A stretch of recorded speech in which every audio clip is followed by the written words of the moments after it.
All right, we can go live.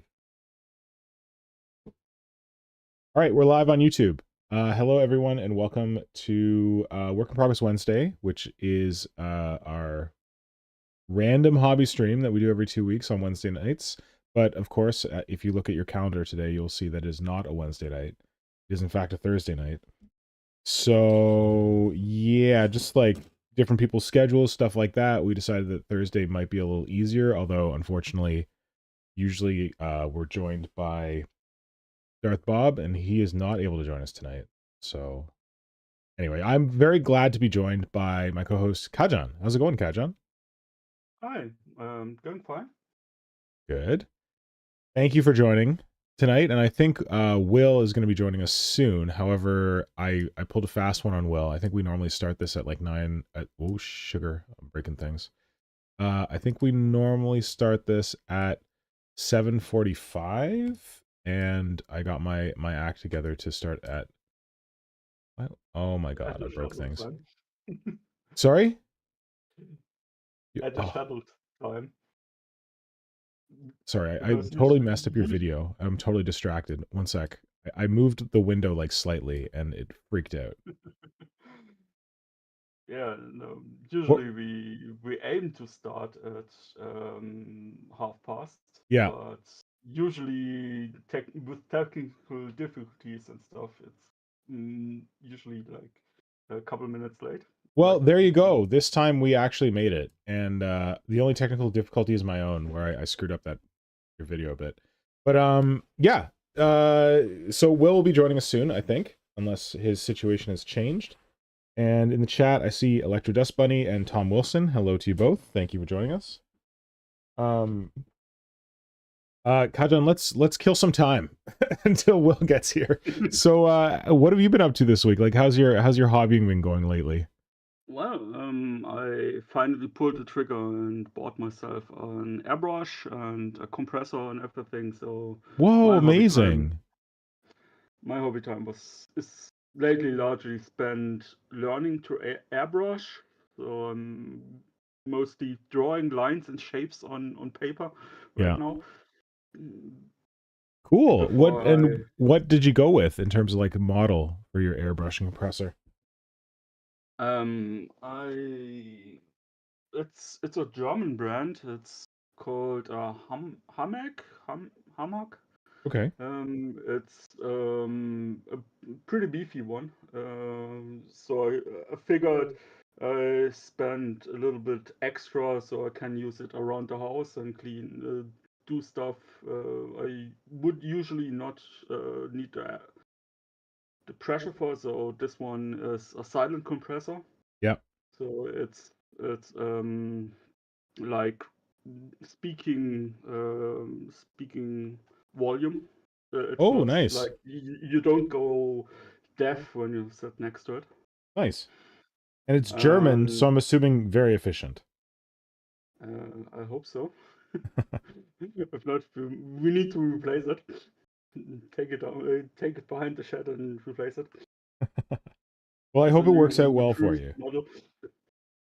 Have you gotten my my advice to watch Vince Venturella's video on how to clean your airbrush? Yeah, I actually watched it, Great. but I haven't really tried it. I'm still gathering parts. Like, don't have a large enough water container where I get my hand and the airbrush into. Oh, Like, I mean, um,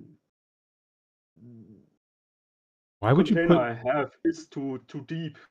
your hand in your I airbrush into a container? I don't. Because as I said, the container I have currently is too deep. So I would need to fill it with more water Is to that for like submerge. cleaning? Yeah, the video was that was the video where he submerges the front tip with the cup in the water and blows it, right? No. Or if it is, I've completely forgotten that part of the video. Like most of his cleaning is just like putting water in the cup, don't have to submerge the thing, and then like plugging the end of the airbrush and like backflowing the air. to like mix paint and stuff like that. And his video, like, though it's about cleaning an airbrush, it's also about like how to water down your paints properly. He's done two, so maybe you saw like the older one, but I usually That's possible. refer to the newer I one, and mean, I don't remember him submerging the airbrush, but maybe it's been so long that I've forgotten that. Anyway, it's helpful. I, So I've seen a couple of them, so maybe I'm mixing it up. So not entirely sure, let's but yeah, see. I've seen his one among other things, See if I can pull it up here. and yeah, the cup I'm having right now is too narrow to really do that. I just don't want you to like hold yourself back by trying to like submerge your thing, because I literally never do that and I never have any problems. I don't have problems with cleaning it. Mm, as I mentioned in the past, my mother had a metal Oh machinist yeah. shop, Yep, and yep. part of that is we had to paint the stuff we delivered out. So we had to have a paint booth, Yeah. and that sometimes was my responsibility. So I know how to clean. I know how to clean the big airbrush, Hmm. like the something you would use to paint a wall or Yeah, industrial paint a scale. car. Yeah. Yeah. Mm, I know how to clean those, and so cleaning is the cleaning step of the airbrush is nothing I'm particularly worried about. It's for me right now. It's largely getting used to using it like a pen. Yeah. Um, right now I don't feel confident enough to do more than large surfaces, and I want to get to the point where I can do detail work uh, like say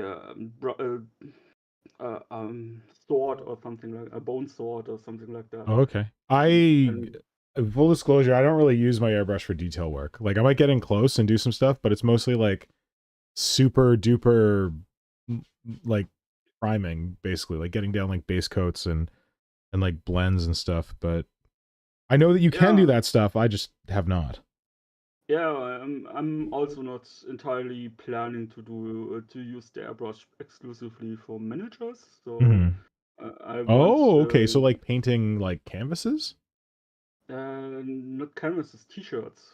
t-shirts, nice. Yeah, usually when I buy a T-shirt, it's coming in a black and a white T-shirt, and I never know what to do with the white one, so I usually paint those. Yeah. So I'm doing Bathik, so I'm like not the shibori colored stuff and stuff like that, where you tie dye.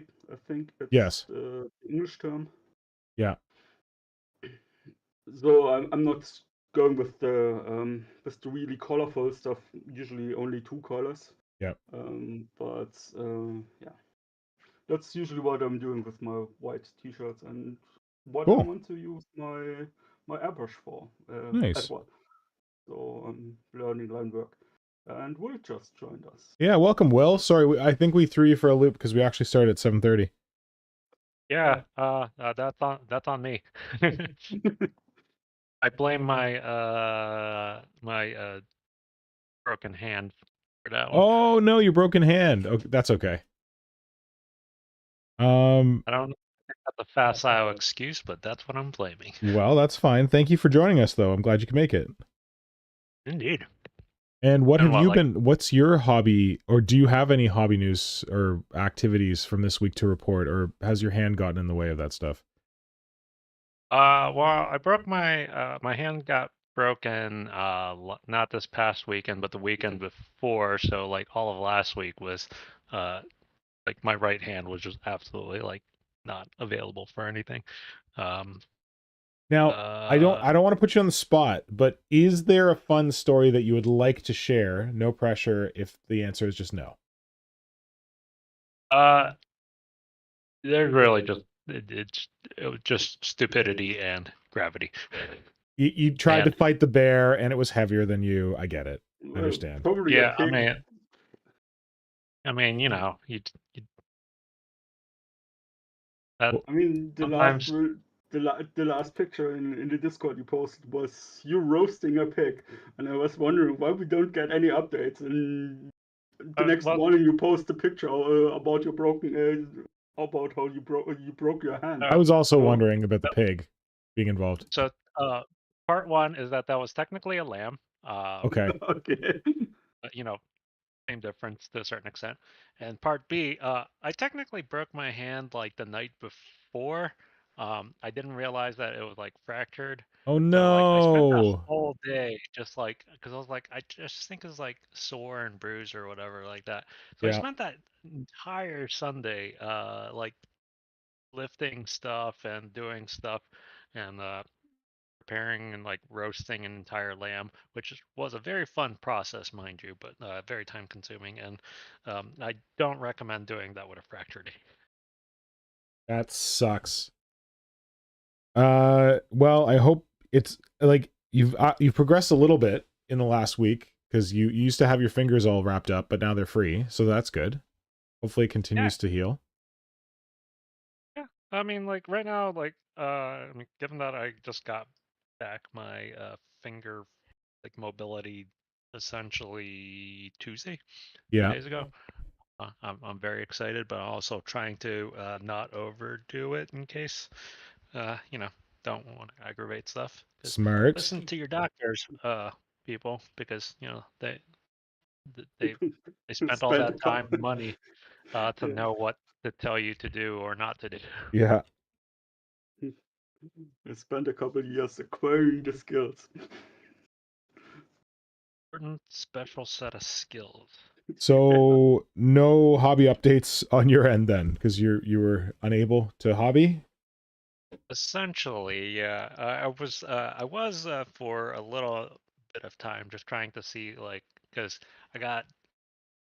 It's funny because I feel like for a long time I always kind of wondered what would happen in a situation where like I suddenly did not have uh my right hand to like do stuff and how to learn how to do everything left-handedly. Uh-oh. So I got a little bit of first-hand experience with that, and what Uh-oh. I learned very quickly is that my fine motor control in my left hand is god awful. So I'm thinking about some very intimate things that I would need to do, like wiping my butt, and that I might not be able to do that with my left hand. Maybe I should practice now, just in case. hey, nothing teaches you skills like necessity. There you go. Mother of invention. Uh, well, I wish you a speedy recovery, and I'm glad that it's progressing a little bit, your recovery. Oh yeah, thanks. Do you feel like you can do hobby stuff now? I should be able to, just because this is like the first really couple of days since the splint came off. Yeah. And like, oh man, when that splint came off, my hand, like my ring finger and my pinky finger were just so cramped from being like stuck in the same position for a Oh week. no, okay. Uh, like that soreness of just like being stiff and not unused for a week has like gone by. Like I can move everything around pretty easily. I don't have like really any major pain, but it's one of those things. I'm just like I really shouldn't like push it too much because technically, I'm only a week into uh, having like a fractured bone, so just gonna take it easy. But Good. Okay. So you're not going to have your camera on, right?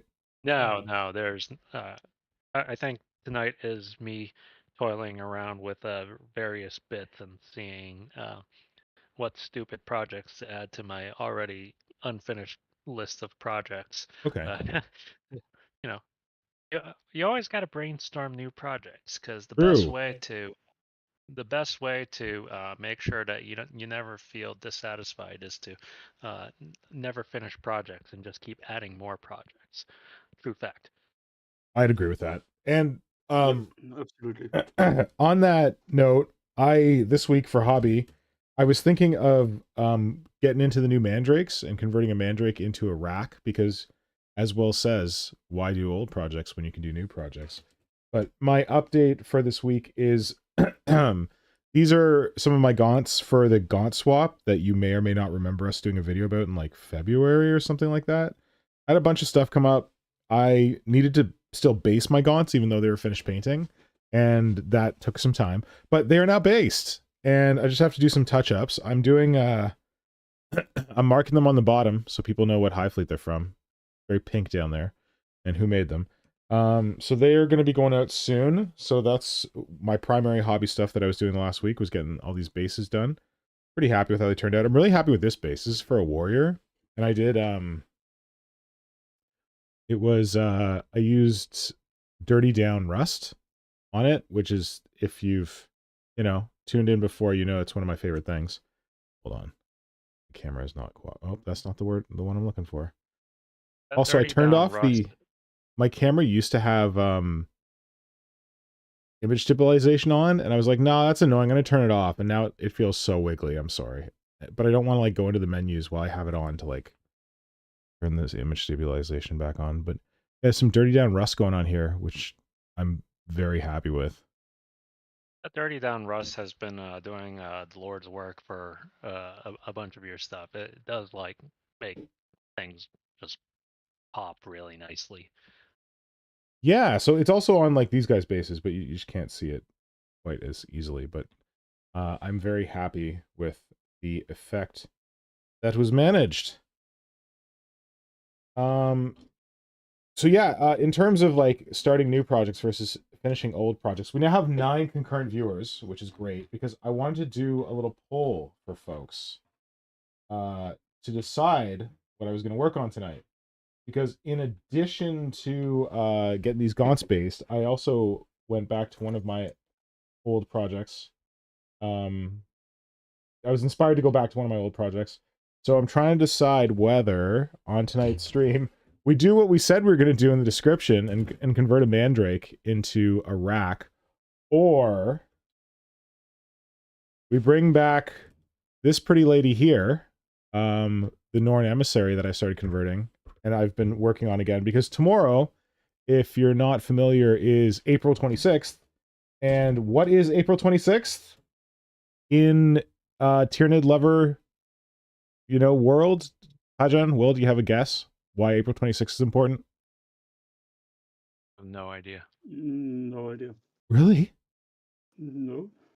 What if I But I'm told bad you with dates. what if I told you it was Avril 26? Would that get you any closer? Man, other than being like French, no. Okay, I'm going to give the chat a chance. Anyone in the chat, does anyone want to score a point by letting us know why April 26th is an important day? And why I might want to work on this here critter tonight so that it's further along for April 26th. I mean, I feel like I should know it, but as I said, I'm really bad with dates. You know, so the situation is I forget about it every year. And I saw someone post about it, and I was like, oh crap. So, while the date is ringing a bell, but I can't tell you what it is. While we give the chat a chance to respond, I'm going to start a poll, and I'm going to ask people whether they would rather I work on Mandrakes tonight, converting Mandrakes, or work on this Norn Emissary to get that further along. You don't have to comment in the chat. I'm going to make a poll. What should Pinky... No, don't Google it. Electro Dust Bunny, don't Google it. It's for people who actually like know it. Don't feel bad if you don't know it, but please don't Google it. I mean, I'm gonna feel bad. You don't have to feel bad. No one has to feel bad. Converting Mandrakes. Norn Emissary.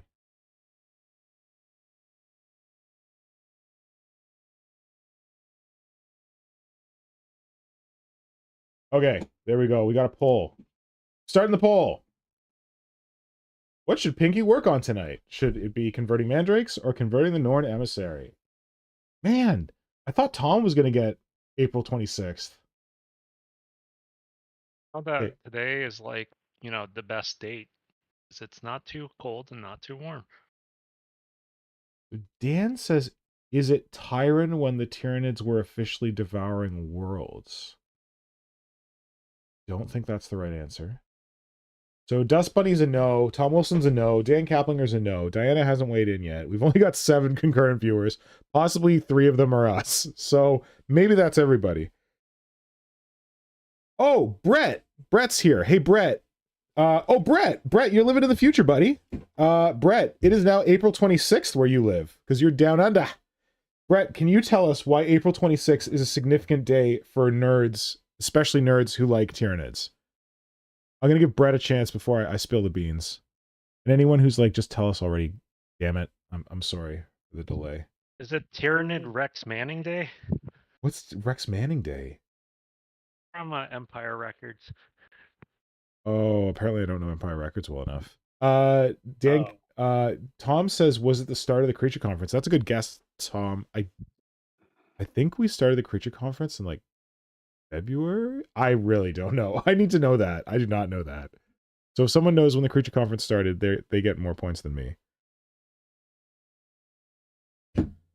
Okay, I'm giving Tom or Brett a chance to guess what April 26th is and why April 26th is significant, and don't Google it. Oh, okay. So people have no idea. Okay, next clue. Does anyone recognize the characters LV426? That's your next clue, LV426. Sounds vaguely familiar. Did Okay, this- Alien release? What? Alien? No, it's... Okay, April 26th is Alien Day. Because the planet... You're close, Kajan. The planet where Alien takes place is LV426. Yeah. Otherwise known as Acheron. So April 26th is known by the nerds who actually remember, of which I'm not really a part. April 26th is Alien Day. I did not know that. So tomorrow you're probably going to see some people post some stuff and be like, oh, happy Alien Day. Remember, everybody. Yeah, if they also don't know, like we do. Just face hug the people you love tomorrow, guys. Anyway, so because tomorrow is Alien Day, and because my goal with this... Why can't I see the rest of the poll? Is literally no one voting on the other... Oh, there we go. You got 8 votes. So, because... Oh, I'm recording? I didn't know I was recording. Okay, great. Because tomorrow is Alien Day, and my goal with this Norn Emissary was to lean into the, like, clearly trying to rip off the Alien Queen vibes that I think Games Workshop was going for. I thought that it might be a good time to go back to the Norn Emissary.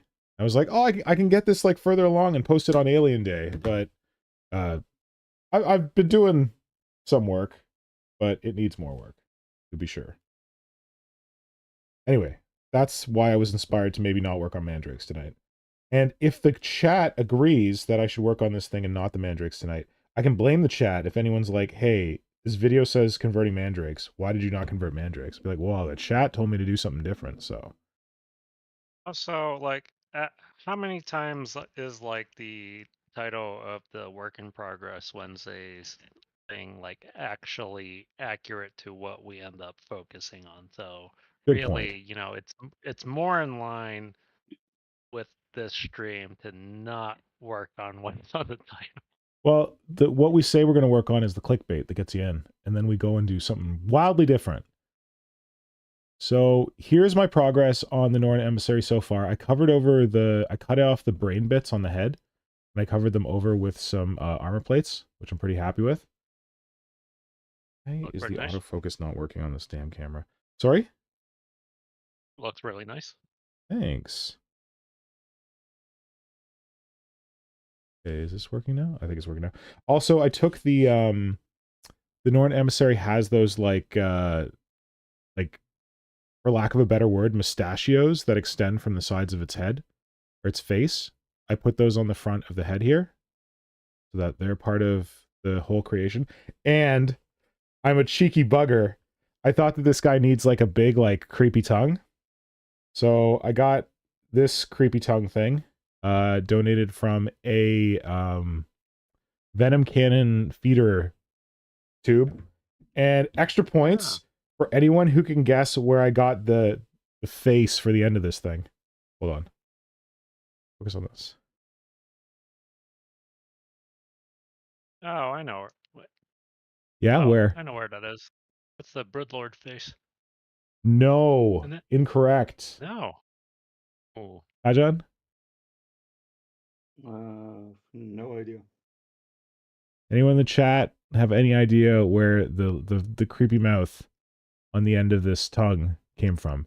I'll give you a hint. It's upside down. It's supposed to look like this. Not the tyrant jaws, is it? No. Oh. I can't. That's not Oh, right. ding, ding, ding. Tom Wilson got it. Is that the Norn's mouth? That's right, Tom. I thought it would be so funny to like put a proper sized mouth on this damn thing. And just to show how small the actual Norn emissary mouth is, I'm going to put it on a tongue coming out of the mouth. And I cut it down so it kind of fits. It almost fits inside the mouth. It brings me great joy because of how piddly and small this mouth is. So I'm using the stock mouth, and this is the stock head. Like, look at the size of that head versus the size of this mouth. A bit redonkadonk. Anyway. Wait, are you using the Tyrannifex mouth? Yes. The jaws on that I use for the conversion are the Tyrannifex jaws.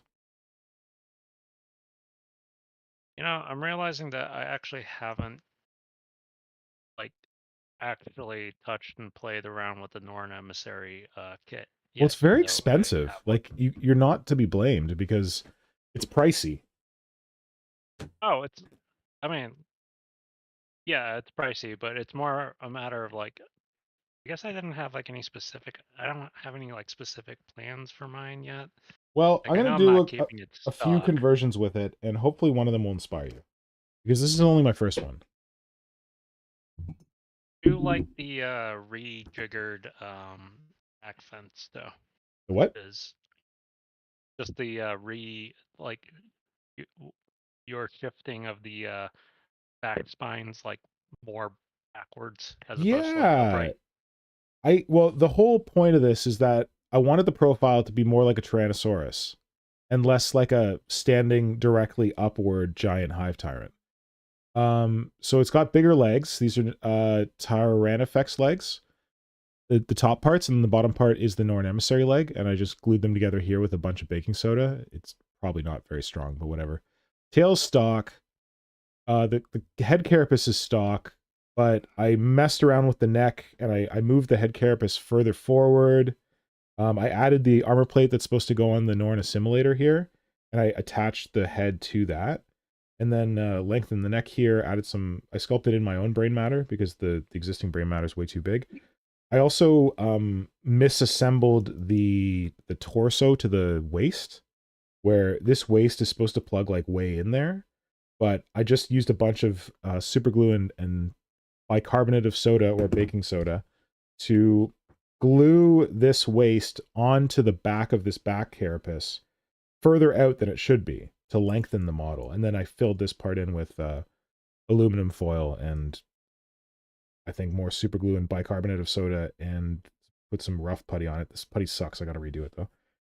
And then, yeah, slap the Tyrannifex jaws on there. And then, yes, I cut off the vents and I moved them further backwards because I wanted it to kind of like line up with that. Instead of a vertical profile, like a more forward profile, like the things like running forward. And I just thought that sticking up in the air, they're sticking way too far up in the air. So sweeping them back like this, I think it works better with the lines that I'm going for the creature. I got to figure out this part because there's a big gap here. So I'm going to like this thing where it's like an armor plate. I'm going to extend that to here. Might look a little weird, but whatever. It is what it is. And then I'm going to give it the standard Scything Talon arms in the top socket. I'm going to cover over the bottom socket, and then I'm going to mount those tiny little six-fingered Reddening Claw type things in the chest further forward. Kind of reminiscent of an Alien Queen.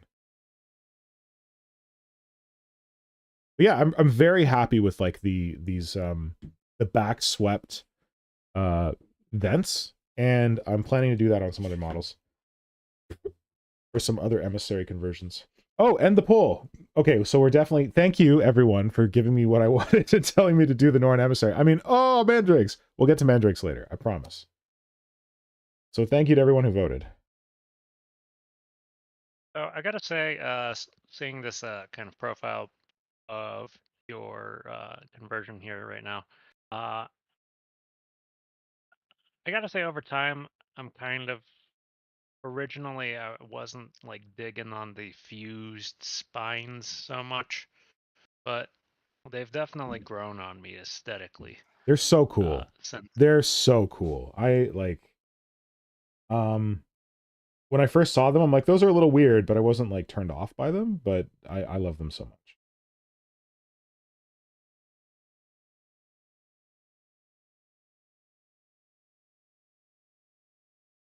Yeah, and it's kind of like, it's a cool way to take that standard design element of Tyranids, which are the vents, the chimneys, and modernize it, change it up a bit without like straying too far from the classic models. Mhm. I think it was super smart. And allegedly, heard from a very good birdie in my ear, that the fused spines may have been created by John Blanche. That before John Blanche finished the Games Workshop, he did some concept sketches for the new Tyranids, and that allegedly the fused spines were John's idea. So that's kind of cool, because I didn't know how... I always assumed that John Blanche didn't do much Tyranid stuff. So, and I've also been a bit poo-poo about how obsessed some people are with John Blanche. I'm like, yeah, he's a cool artist, but like, come on, there's other cool artists out there. But if he came up with this cool Tyranid thing, maybe I need to, I don't know. Give credit where credit's due.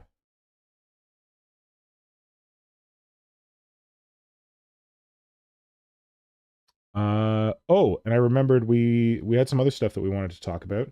Kajan found an interesting video that I definitely want to talk about later, but if we're talking like monsters and Tyranids and stuff, can I get it up here? Let's see what I can do. I really don't want to have to share a browser window, but I guess I will. you know, just want to like link it. Hold on. I have the technology, I should use it. There. And we go here. Oh shit. One sec. Bear with. I don't think you guys can see this video anyway, or this screen anyway.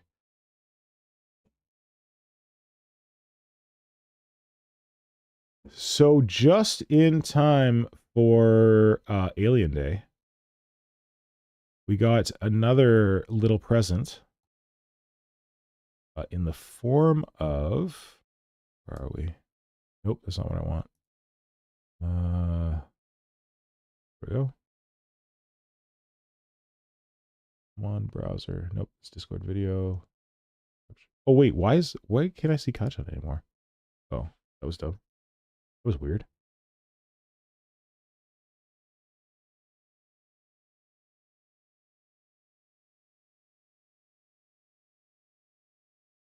There we go. That's what I want. Ba-bum. Oh, huge, large, and in charge. Fantastic. Joy Toy gave us a wonderful gift in the form of some Tyranid models, or Tyranid action figures. If you're not familiar, Joy Toy is the licensed third-party company that does like action figures from Warhammer IP, licensed by Games Workshop.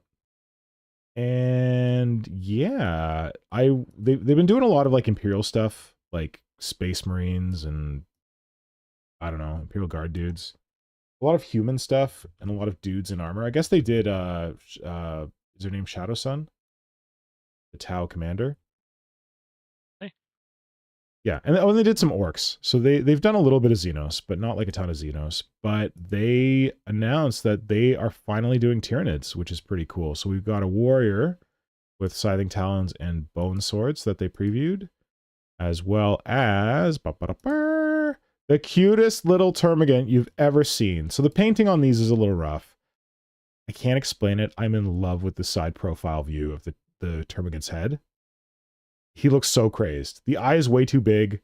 The teeth are a bit much, but I love it. I love it to pieces. Oh, whoops, that's the wrong one. So yeah, we also got a Termagant. So these are bigger than 40K models, but not like massively huge, like larger. So I think someone said this Termagant would be smaller than a Carnifex. Just a bit smaller than a Carnifex. And they're going to be coming in packs of 3 Termagants together, but I think you can also buy them separately. And I don't know how the Warriors are going to be sold. They got all kinds of pictures up on their account. These cool boys. So what do you guys think? I love them. What's that? I definitely want to. Oh, Kajan. I definitely want some. Me too. I'm probably gonna buy that Tyranid Warrior. The Bone Sword looks too dope. Oh Can't yeah, pass those up on bone it. swords, you could just rip them right off and put them on something like a tyrant or something. Probably. They're No, probably I wasn't even thinking about that, but goddamn, Nick. so many people messaged me. I posted about this and so many people were like, "Okay, so you're turning these into a hive, like a Biotitan, right?" I'm like, "Oh, I don't know, man. I just want to get them and like paint them in my scheme." Which is not something that I usually feel. Like with the McFarlane Gene Stealers, I have several of them and I didn't feel like I needed to paint them in my scheme, but for some reason, these ones are speaking to me.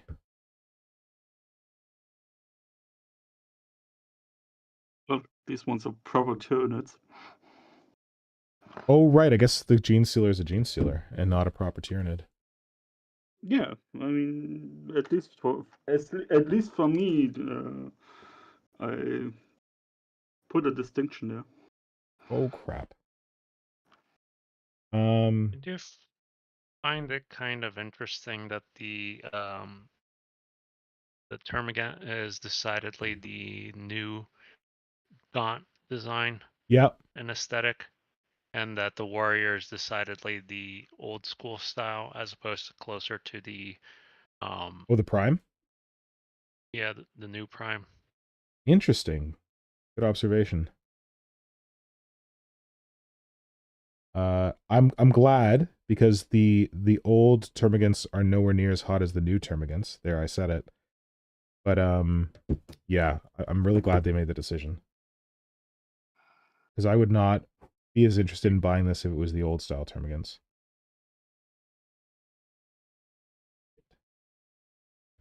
Screwed up. New product pre-sale, like $60 for Oh, the did they say that in Warrior. that video? I didn't actually. No, it's I'm on the Joy Toy website. Mhm. They also have a 3-pack of the Termagants, which Yes, for 80, I think. 89 US. I don't know if they have like just a one. I thought The someone said they would also be available oh, as singles. it is in fact available as singles. It's $30 US. For a single So one. literally, you can get one of each for a little bit more than getting a box of Warriors and a box of Termagants from GW. Yeah, they're gonna have to address that. Games Workshop keeps upping their prices. Joy Toy stays the same. Gonna be a point where Joy Toy is cheaper than Games Workshop. Man, I know, was it the Dachande was the one who was like saying that he wanted to get 3 of the Warriors and like 6 of the Termagants, and I was just saying like that's technically a kill team. You could You have. need 8 Termagants. Oh, is it 8? Yeah. I thought it was like 5 or 6. No. Oh wait, No. if you give them all Devourers, you can have 4 Termagants as a kill team with 3 Warriors. Hmm. Well, Either way, people have joked about using the Joy Toys to do like large scale kill team. Warhammer. I mean, there's a YouTube video that uses the McFarlane Space Marines to make a kill team. Oh yeah? So, and I think it was the Necrons. Versus the Necrons? They even played a match of game with the McFarlane-sized ones. Cool. I put in the chat the link to the Joy Toy pages for these pre-orders in case anyone's interested. Well, thanks. Also, like, they will come to, like, if you have, like, a local gaming store. I have one locally that stocks Joy Toys, so I'm gonna wait till they show up on those shelves, because I don't necessarily need to buy more models / toys right now. I feel like I've splashed out a bit more than I probably should have this month so far, but yeah. No, they're damn cool. What does the chat... Okay, let's see what the chat says. Oh, Tom's saying he never used to rate John Blanche, but he's come around to his style now. Yeah, I've come around on him a little bit. Electro Dust Bunny's catching up on John Blanche. Electro Dust Bunny, John Blanche is like, was one of the very original Warhammer artists, and like, because he's been around for so long, he actually just retired. So if you're newer to 40k or Warhammer in general, you might not be as aware of him. Did they ever do anything in White Dwarf celebrating him? Hopefully they have one in like the 500th issue, but I mean, they should, but I feel like recognizing the artists that have done a lot of the stuff has been kind of a failing of GW's over the yeah, years. you're right. But if you've probably seen John Blanche's stuff, he's got a very distinctive style that just kind of meshes with the kind of retro gothic future sci-fi. Isn't that what that Blaine Jutsu paint style is all about? Oh, Blanchitsu, yeah, it came from John Blanche. Or like trying to emulate his paint style or his art style.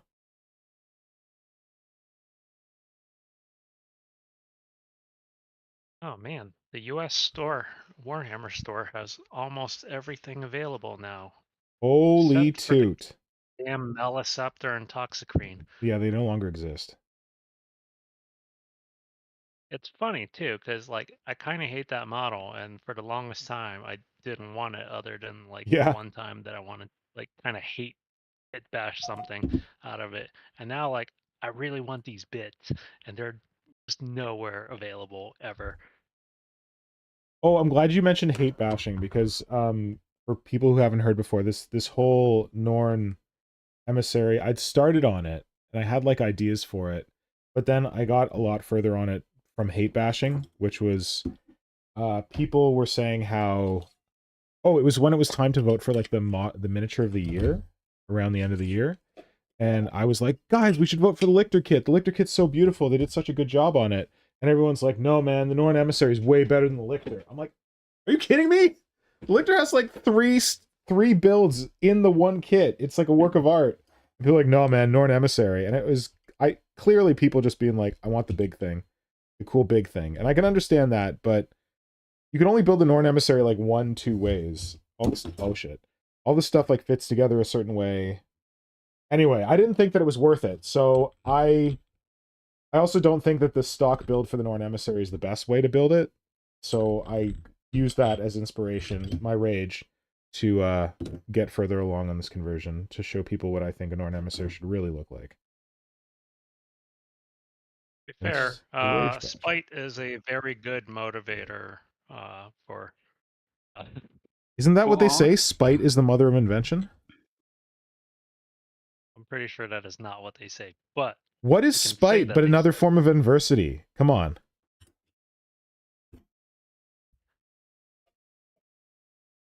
I'm gonna have to dwell on that one.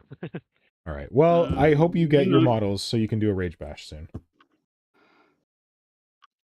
The problem is, like, I don't even have any, like, specific plans for that. I just want to know that I can, like, have access to it, which is this worst kind of hobbying. Just like, I just want to buy something and just, like, have it. Are you going to do something with it? No. Well, like having the bits to be able to use for something else, yes, it would be great if you had an idea flat out, but I can empathize with that. Like, I had a Harpy that was just sitting in a box because I wanted to use the bits on something and I didn't know what. And then I used it. And then I thought I had more Harpy bits and I went to my box and I was out of Harpy bits and I was like, I have an idea for those. Where the hell was Joy Toy based out of? China, maybe Hong Kong. Oh no, not Taiwan, are they? I don't know.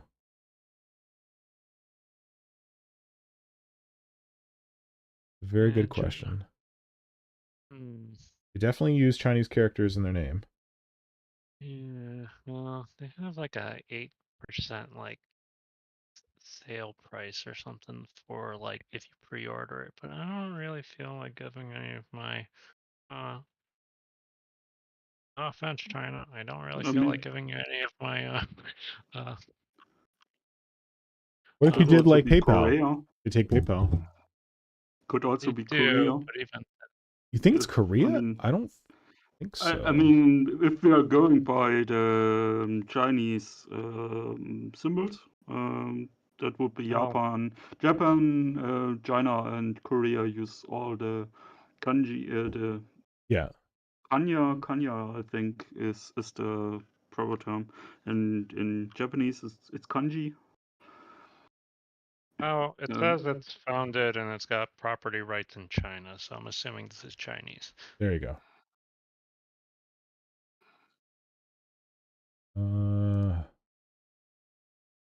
Oh God, their cooperative brand is Tencent Games. Oh, Ugh. they're in Beijing.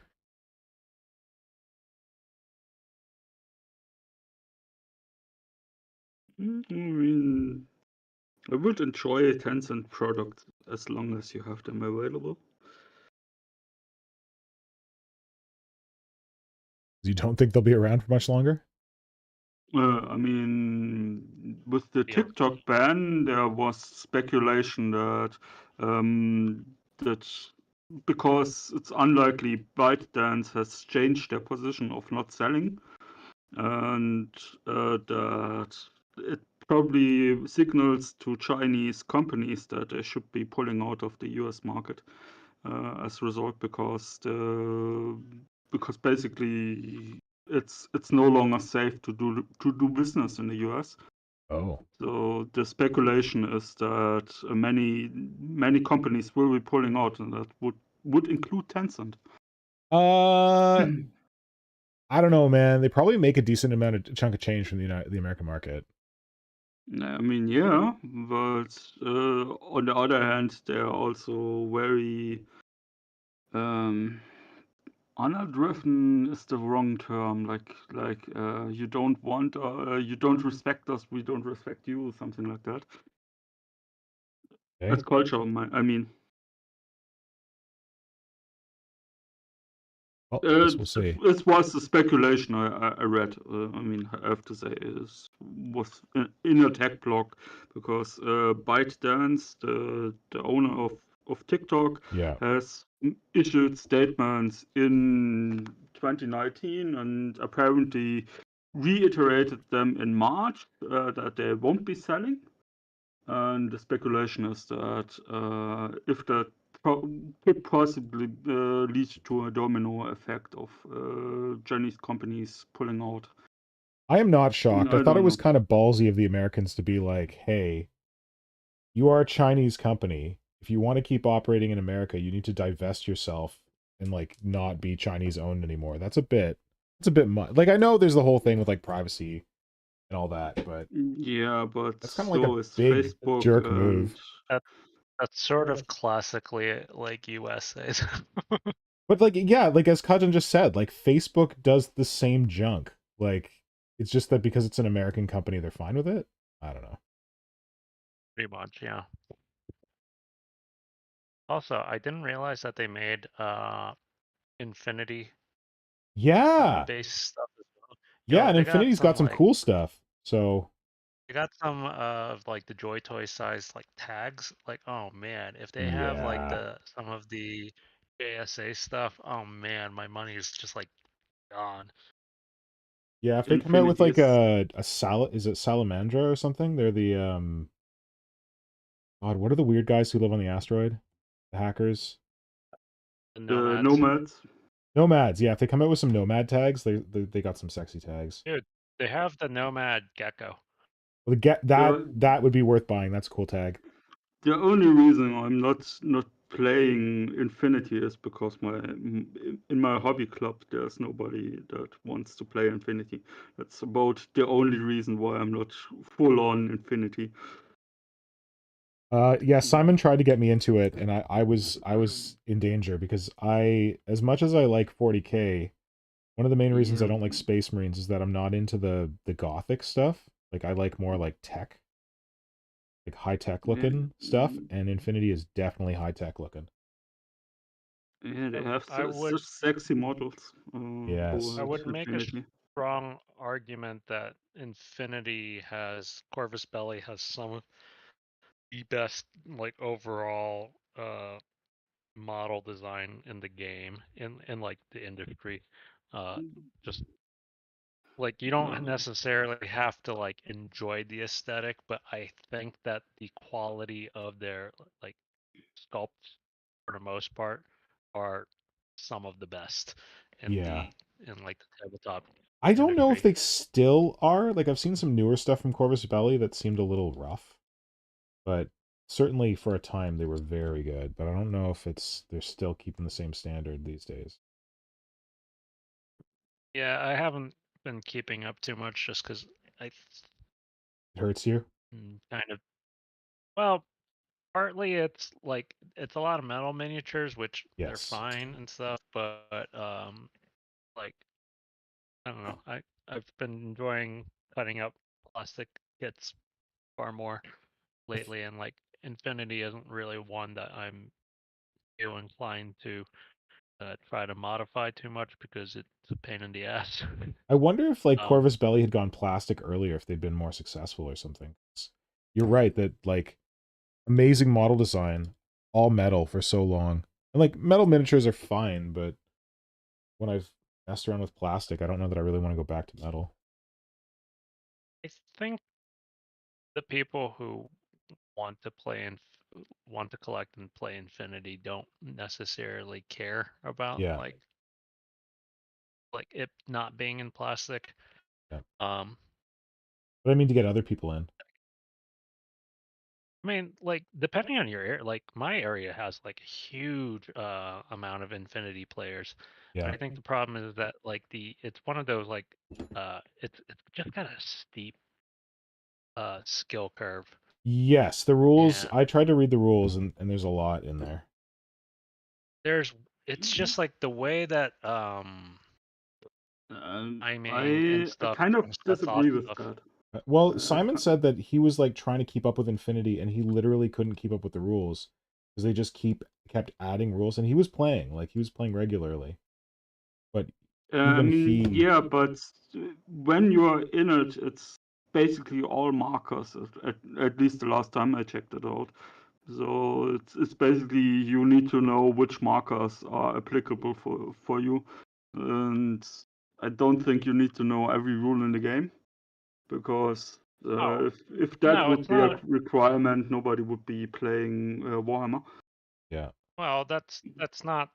I mean, I don't disagree with that statement, but like it's not a matter of knowing all the rules. It's just kind of the way that the timing aspects work, especially with regard to the fact that you have a lot of reactive actions, not just, on your turn reactions, and like the yes, way that the timing stuff works, it gets kind of confusing at times. yep, Like unless you're playing regularly, which I never was. And also, I think and obviously this one's more of a community by community based thing, but like the Infinity communities around here tend to be pretty competitive, ah, since I think like we're so near, the Nova Open yes, uh, region. You just have a lot of people who are like really intensely into the game for the yep, competitive aspects of it. Um, that like it kind of because it's the same gamer base around here, at least in my area, that were super into War Machine when War Machine was still big, Yep.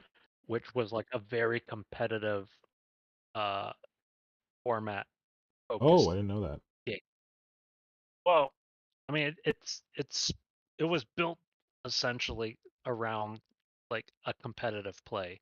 There's not really a narrative play style for War Machine. I mean, like that's kind of the reason I think for Warma Hordes why it was kind of off-putting, because every time you like try to get in and start learning, everyone's just like just the prevailing word, you know, um, word of wisdom was just that expect to lose most of your games starting off. Oh, that's fun. And I like again, it was just like one of those things where just a lot of not like the very basic mechanics are pretty simple, but you have all these like things that can stack that just all of a sudden, you know, really uh complicate, which isn't the right word, but you know, it made it a much deeper game than like, you know, just reading the rules would kind of suggest. Yeah. But I think also the problem was that like a lot of Warma Horde players and to a certain extent Infinity players are just like there's no like easy mode for people. Sweaty tier. Yeah, so it's just like yeah, like you get wrecked and you're like, yep, this is how the game works. And it's like, well, can you like chill out a little bit while I like learn what I'm doing? Yeah. And there's not a lot of that. Whereas with at least with Warhammer, uh, this game is relatively like straightforward. So it's just like I'm gonna go here, I'm gonna shoot you. Yay. Yeah.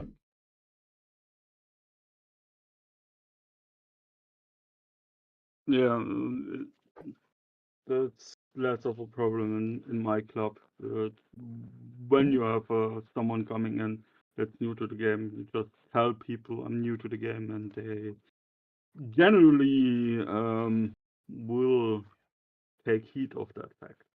Yeah. So, mm, but I get when that if your gaming club is full of hyper competitive people, and yeah, I totally get that.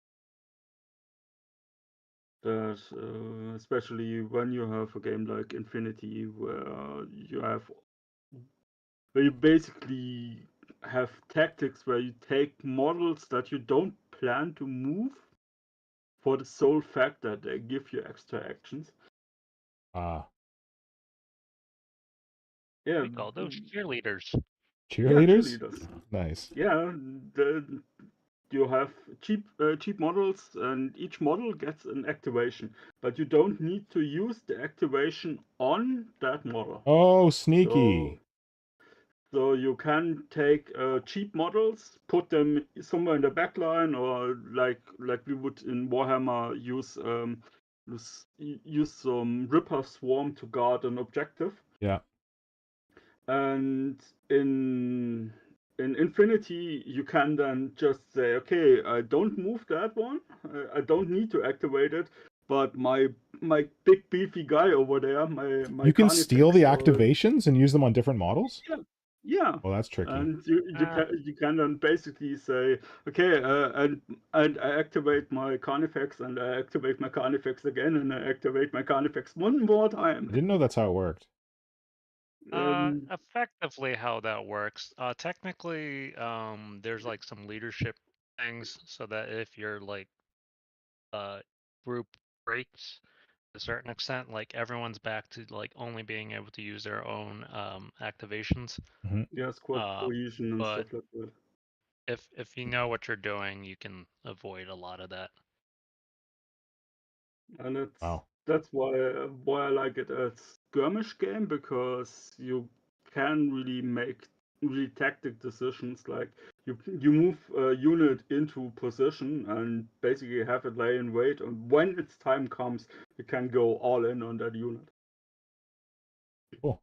And yeah, as model, I mean, I don't know the recent iteration. I think they moved up an edition or two since the last time I checked it out. They are trying to But do more kind of plastic stuff with Infinity, I know. Yeah, they came out. Basically, I stopped paying attention when they came out with Aristary and Arstea, all yeah, I those almost got into that.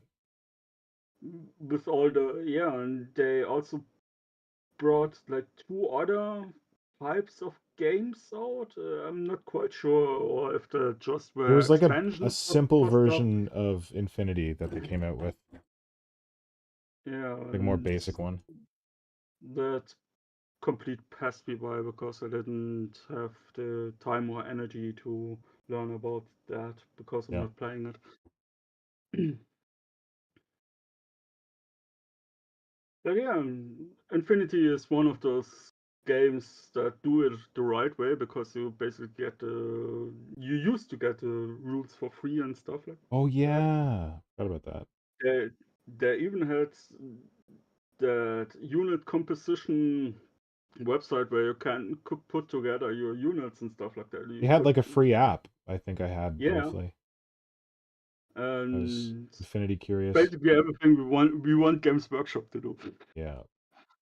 Well, Games Workshop's like, we're giving you the rules for free. Here's one page, but you got to pay for all the rule books or something, the codexes. I mean, I'm fine with paying for rule books, printed books. I'm totally fine with that. But why don't they just give me the PDF version for free so I can know if I'm even interested in playing it Yeah. and playing that army and maybe get excited for, oh, if I build that, it would be cool. And yeah, but anyway. Oh well. Anyone want to take a spin through the chat? See if what's going on in the chat? Well, Dan Kaplinger says that he might need a giant termagant. I mean, everyone does. The question of whether we can afford them. Wilson commented that they did in fact have a whole Blitjitsu segment for a long time in White Dwarf. All Yeah. Ninja's here. Hello, Mall Ninja. Hi, Mall Ninja. Welcome. And Tom Wilson comments that if you've seen a predominantly orange-looking picture from GW, it was probably John Blanche, and that is an accurate statement. That's a good way to Dude describe loves his sepia. Dude loves his sepia overwatches on his on his illustrations. Yeah, if you've been around for a while and you've seen the third edition, well, a long while, Warhammer 40k third edition box set cover with the Black Templars on it, that is a John Blanche. And it's also got that orange wash thing that we're talking about.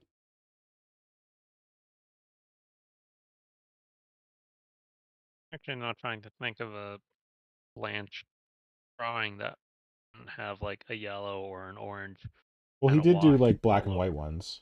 That's for sure. And even those, I think he's still kind of tinted, tinted it overall.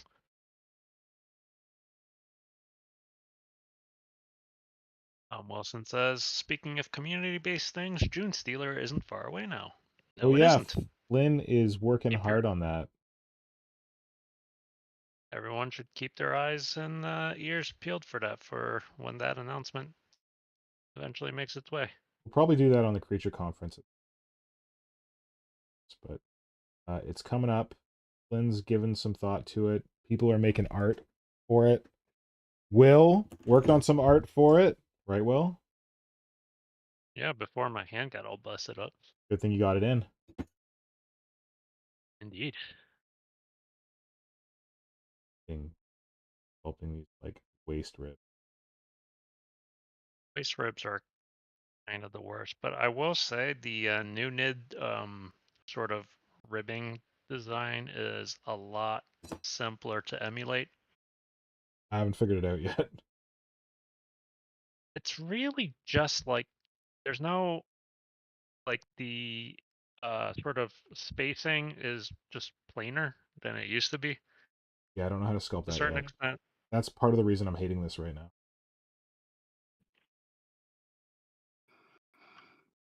Like I've been essentially making like an indent and then sort of using a sculpting tool to just like round out the edges stuff. Cause like I know like based your old how to sculpt pyramid ribs, there's like more detailing like in between the ribbing and stuff, and like Frankendoodle stuff, for instance, like very much does that. But like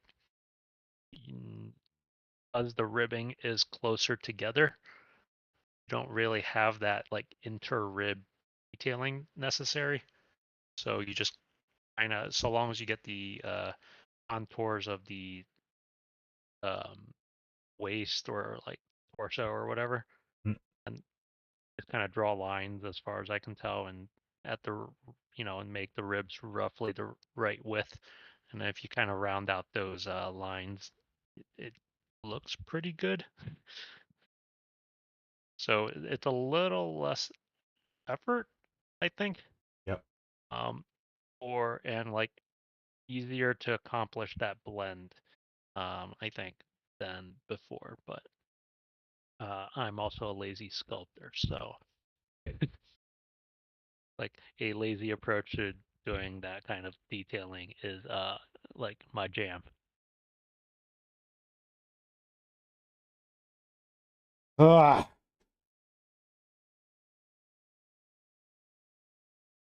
Also doesn't And help that I got a leg in the Electrodust way. Bunny asks, "Ooh, what June Stealer?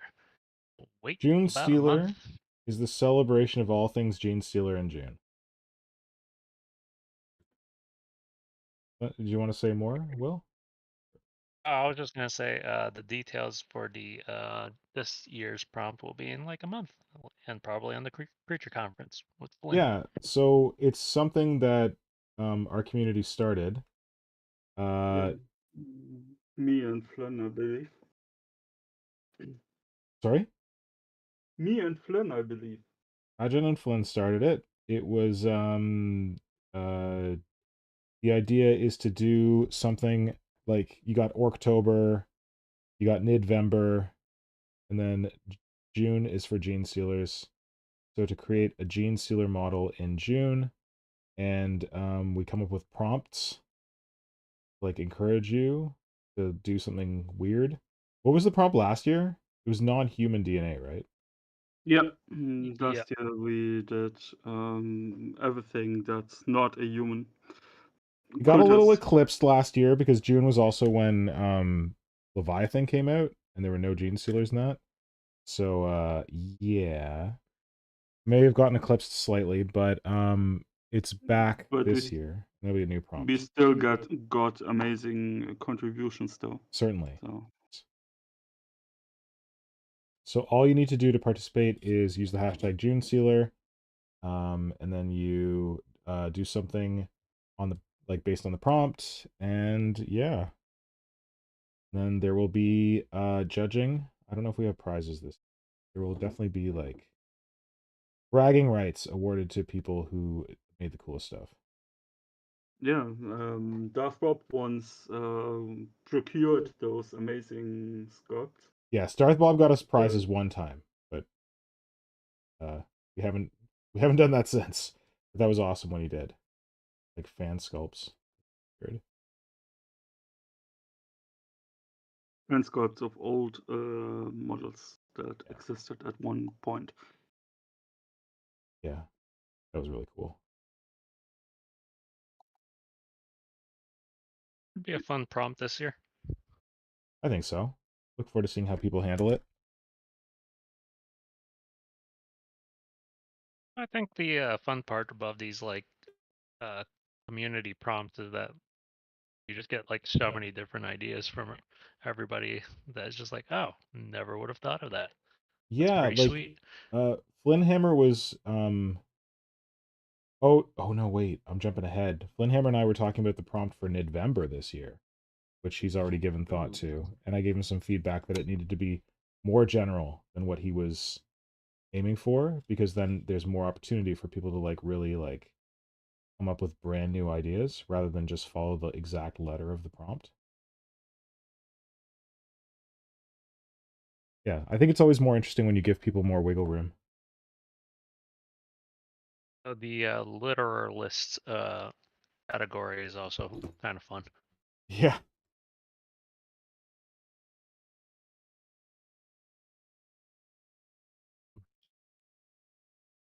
I am hating life right now. Okay. And I really gotta figure out some better storage for all of my projects. Why? What are they currently stored in? My desk. Oh. Kind of shoved in Yeah. there like chicken parts? Well, it's like a bunch of my finished projects that I just don't have, like, I never figured out storage space for, so they're just kind of sitting there, and I don't really have like a display case or anything. So they're just taking over. And kind of circling back to what we were talking about at the beginning of things, this stream, I've accumulated a lot of projects over the year. Yeah. You see somebody do something, you're like, damn it, that's pretty baller. I need to do something like it. And then all of a sudden, 5 projects later, it's just like, oh, I have so many things here. Mm-hmm. Okay. One other thing that Kajan found that I thought we could talk about was a couple weeks back on, I believe it was the Creature Conference.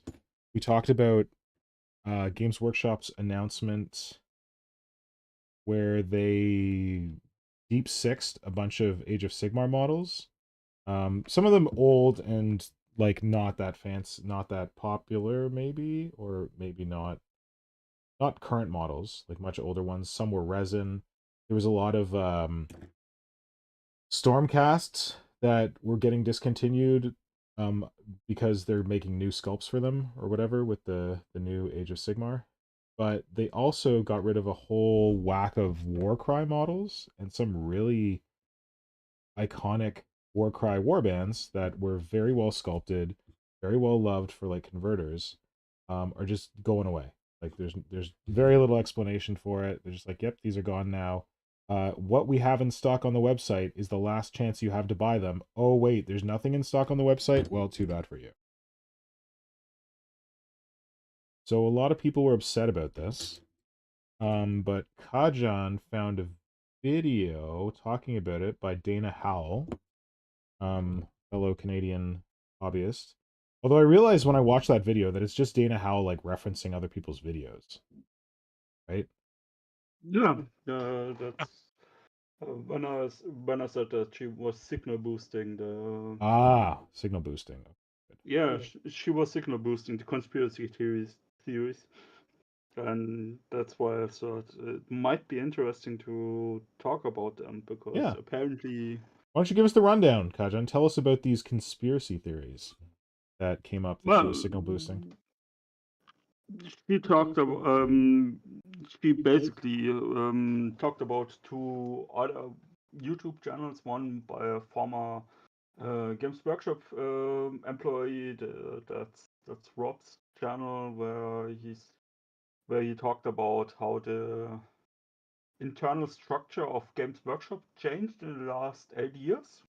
Huh? And he basically talked about that they have a messy divorce going on inside inside the company. Massive what? Divorce Divorce. between Fort World, the new studio. So This clearly I should have watched that video. I only watched the other one about Warcry because I was more interested in that, but clearly I gotta go watch okay. Rob's video.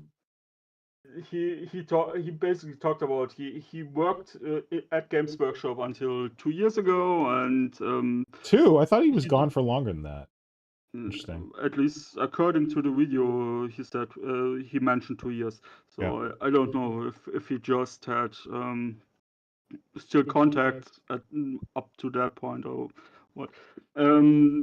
He talked about how Games Workshop basically said that the proper Games Workshop and Forge World now have to basically 2 separate income streams earning. They're basically competing with each other, and one doesn't want. One has to basically prove that they are profitable to the higher ups and have their own budgets, and it's 30-minute video, so I'm not doing it Okay, very right. very much justice. As He a quick basically, interjection, Oh? I posted up the link to Dana's video in the chat for Thanks. those of you yeah, interested. and in that video description are the links to both the other videos she Yeah. signal boosted. And to keep the long story short, he said that they have a massive divorce. They don't want to work with each other anymore, since they're now competing with each other. And this is leading to some of the changes we are seeing right now. Because But why none of the Games models that were Workshop? cut were Forge World. I don't understand how that's related. It's more about the overall perspective with the secondary project with Old World. Apparently, Old World and Heresy are under Oh.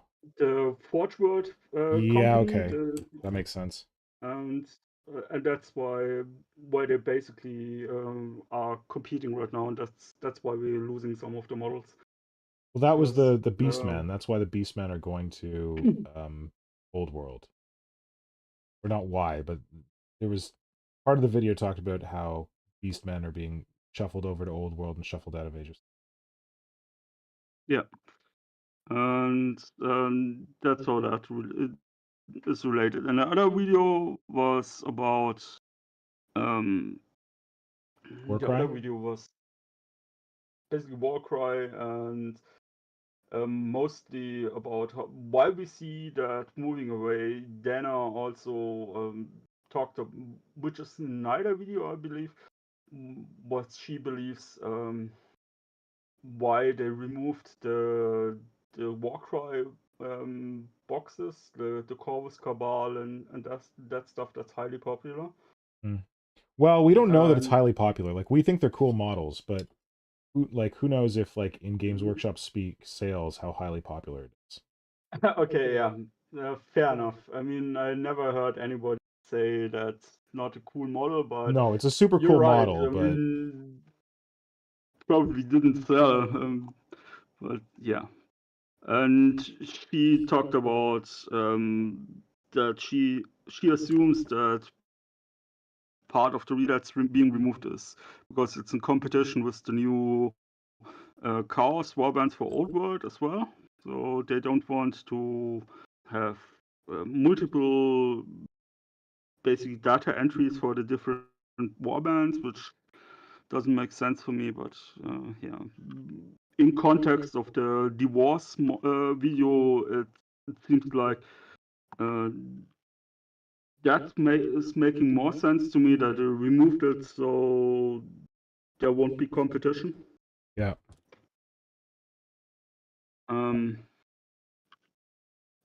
Yeah, and she then also talked about how she believes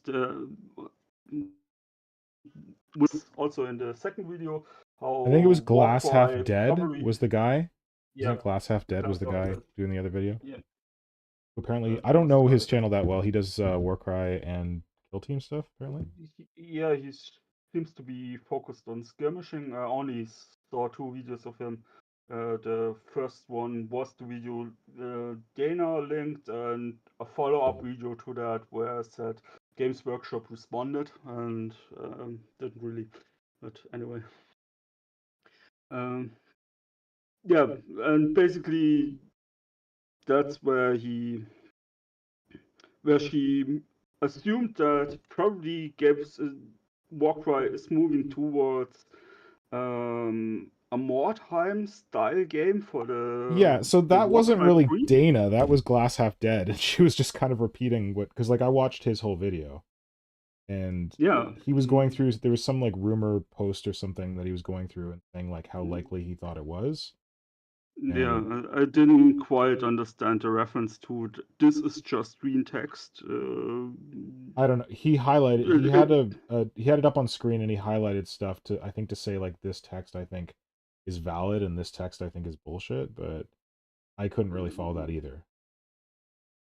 But the mm, gist of it is that yeah, this talk of like Warcry being cannibalized because possibly the return of Mordheim, which I thought was super interesting.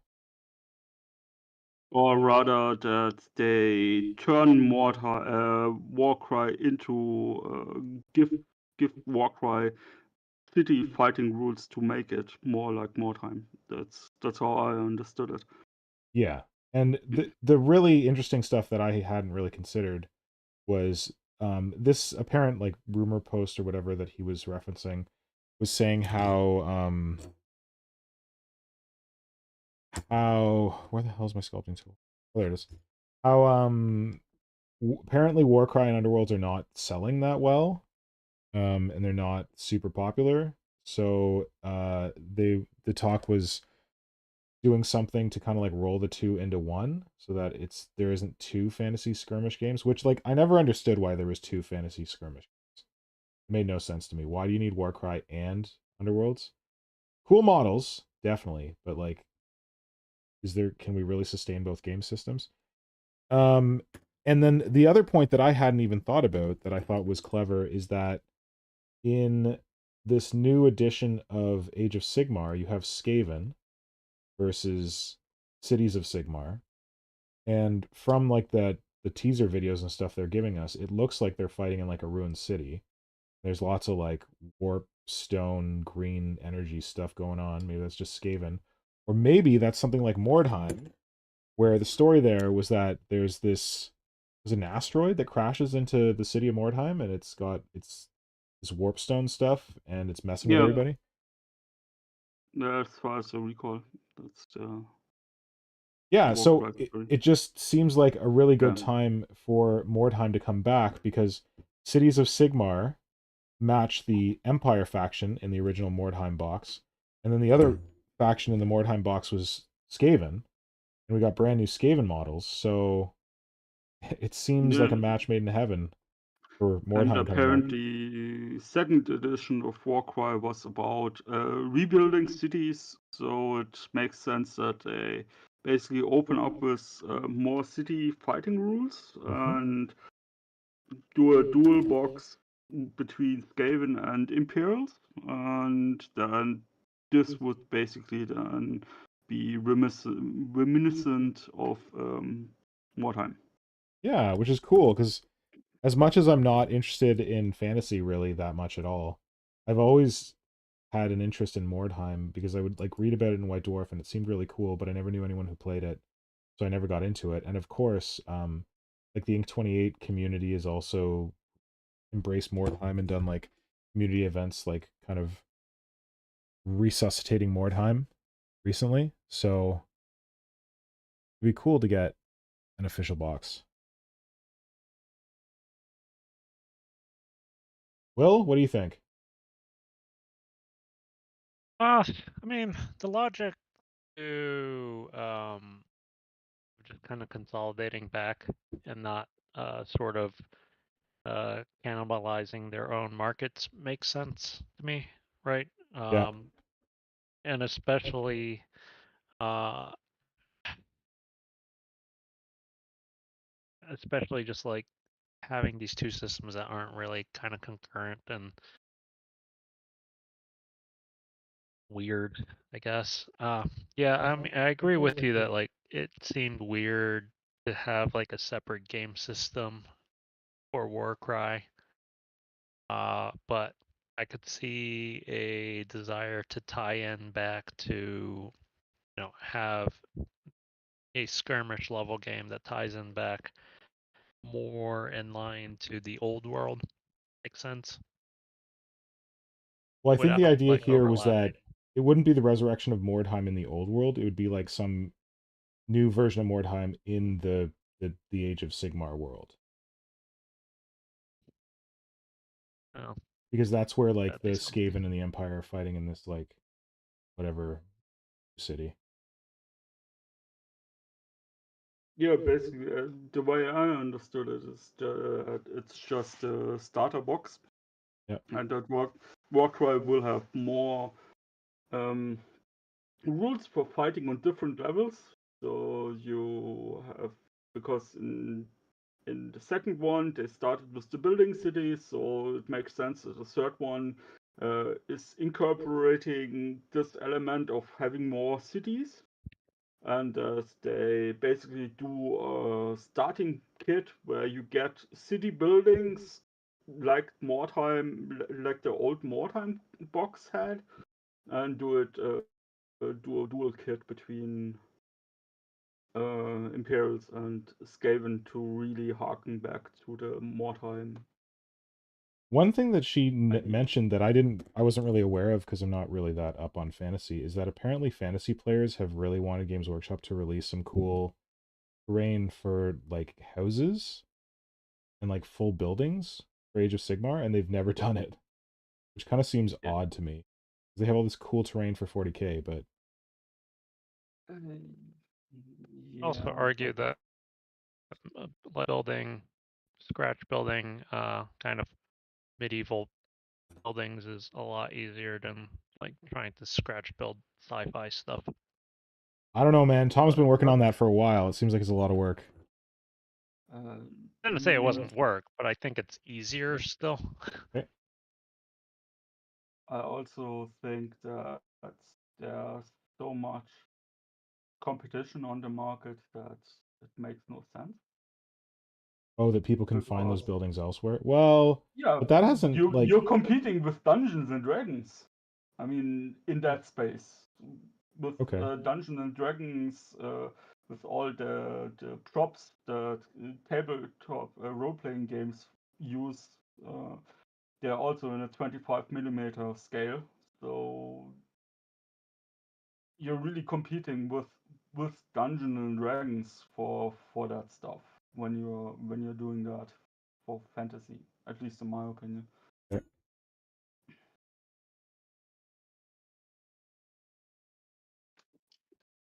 Chat, what do you have to say? Would you be pumped if Mordheim came back? Well, Kajan, Will, would you be pumped if Mordheim came back?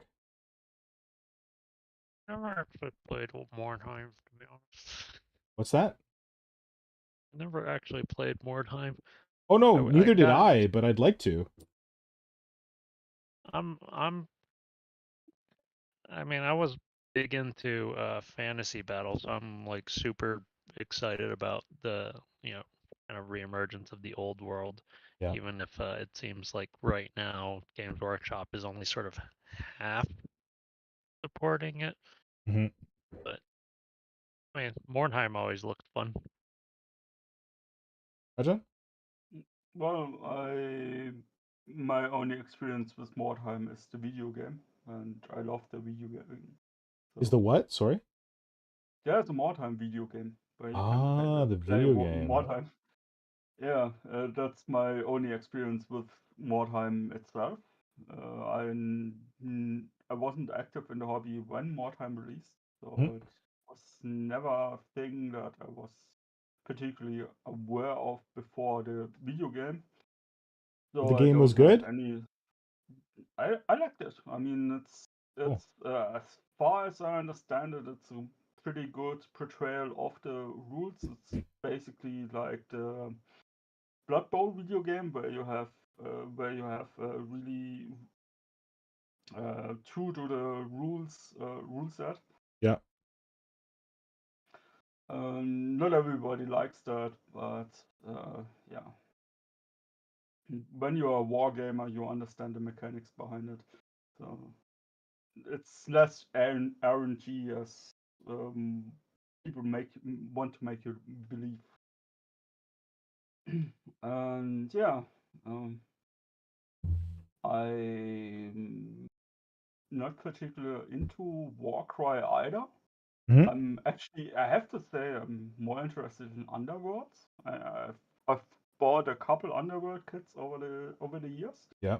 So losing Underworld in favor of Warcry is a net loss for me because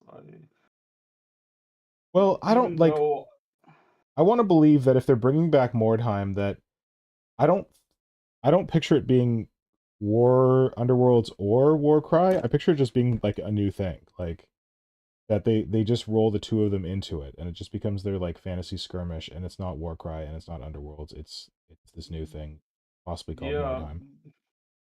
but I believe they probably stick to the Warcry sizes. I think, um, or at least that's what Oh, I like 10 assume. man? Yeah. Yeah, I think you're probably Mm, right.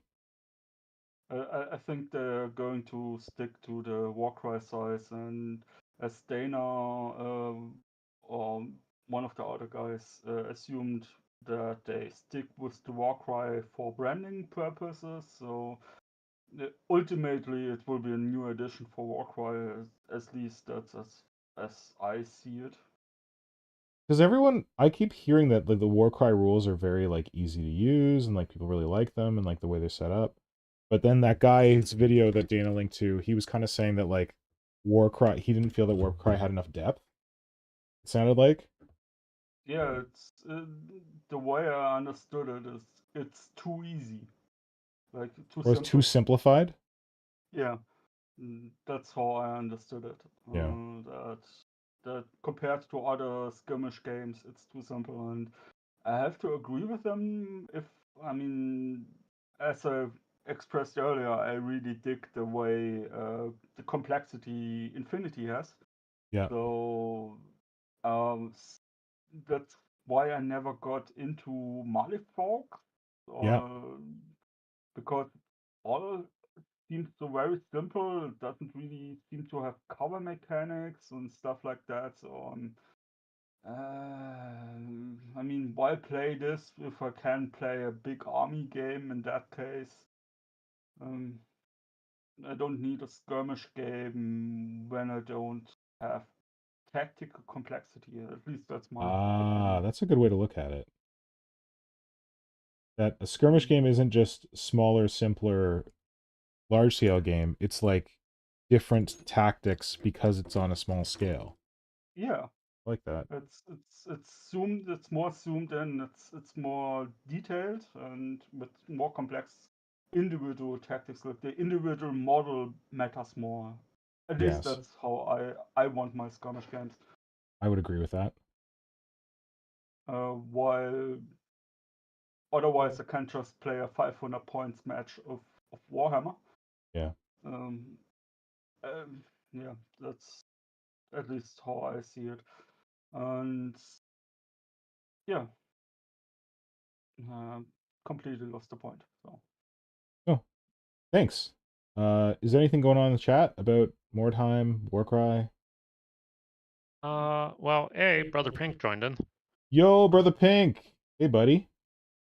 He comments that maybe crush Warcry so they can do Mordheim in earnest, but if you return to Mordheim, is it an old world? And then are you heading it to No, it's New Order World, World. I'm guessing? Like with the whole like Skaven and Empire fighting in a city in the new version of AOS, I would be shocked if they're like Mordheim's back and it's in the old world. I think they're just gonna Primaris it. They're just gonna be like, surprise, Mordheim's in the new world. It's one of the realms. Can't we just make up realms? Isn't that the whole deal with Age of Sigmar? Yeah, a little bit. Yeah, I would be shocked Tom if they Wilson like. comment. Yeah, go ahead. Sorry. Tom Wilson comment that Underworld originally had a very tight rule set that was suited well to tournament play, and Warcrime was more of their beer and pretzel style game. Oh, okay. And Brother Pink commented that you didn't need to read to play Warcry. Yeah, it's all Which I symbols, guess, right? yeah, I guess that fits in with Tom Wilson's comment. Beer and pretzels. Can't read. Yeah. Yeah, that's so simple that you don't need to read anything. You just need to. You can play it while drunk. Yeah. Yeah, Electro Dust Bunny corrected me and said 28 millimeters. Yes, he's of course correct. It's 28 millimeters, but Dungeon and Dragon figurines miniatures are also all in the 28 millimeter style. So Oh, nice. that's why I feel you don't need Games Games Workshop to make Workshop. scenery for you. But Yeah, it's also like Games Workshop wants to do a whole ecosystem, right? So like, yeah, people who are intrepid, they're gonna go out, they're gonna find other systems, they're gonna find Dungeons and Dragons terrain. But there are people who do the Games Workshop hobby who just roll up on the Games Workshop store. They're like, "Hey, what do you yeah. got?" Like, this is what we got. It's like, what about like houses? No, we don't have houses. Oh, damn, Games Workshop doesn't have houses. Where am I gonna get them? Probably not a lot of people don't know how to like Google it, but there is an argument for like they want it to be an ecosystem. Because you could also say that Yeah, for all the sci-fi terrain. Like there's so much good sci-fi terrain that's done with like MDF and all that. So like why rely on Games Workshop? yeah, that's why I think we don't see that much of it from Games Workshop because We see a lot of um, sci-fi. What do you mean? mm, I wouldn't say it's a lot. I mean, we see some of it, and most of it is cardboard.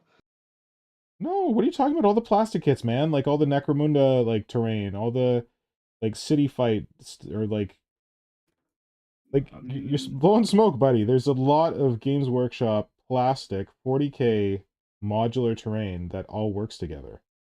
I haven't looked into it lately, but There's a lot. Trust. mm, Since 2017 when they came out with the Sector Mechanicus, that was the rebirth, all designed by Ray Dradenfield, and it that was when they brought it out and they're like, "Well, let's see if this sells." And it sold like gangbusters.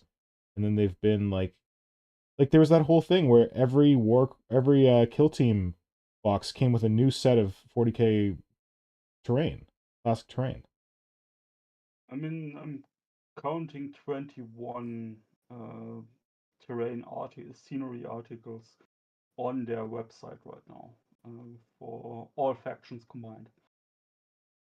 Sure, but when was the last time they released any cardboard scenery? Like I do not remember seeing cardboard scenery anytime in the last like 5 years, decade. Like tiles, sure, but not like walls.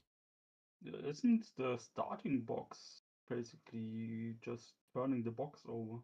That's one of the starting boxes, but you step up one and it's all plastic terrain. Okay. I had mostly that in my mind when they're doing these starting kits, which seem largely cardboard. No, no, it's not the case. Hasn't been the case for a while. It's largely plastic. Okay, It's either nothing or plastic. then I'm wrong. I'm perfectly fine with that. But my point was that you get all Games Workshop is killing models that don't sell enough. Like they taking them out of circulation. So I don't think there's really a market. While they want their own ecosystem, I don't think they would be selling enough for them to keep it. You know what I mean? Which what are you talking about now? Fantasy models. Uh, Fantasy terrain? yeah, Uh you just said that they would uh, they would have an interest in selling fantasy terrain because they want their own ecosystem. My counter argument to that is that they don't sell enough.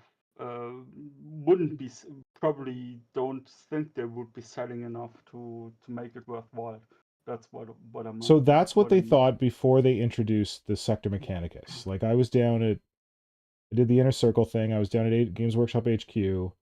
I was talking to a guy there who was like pretty senior up, not like a red shirt, and he was saying that um when they released Shadow War, which was the repackaged Necromunda rules with new plastic terrain, they slapped the rules in there just like YOLO because they didn't know if this terrain was going to sell, and then it sold like mad.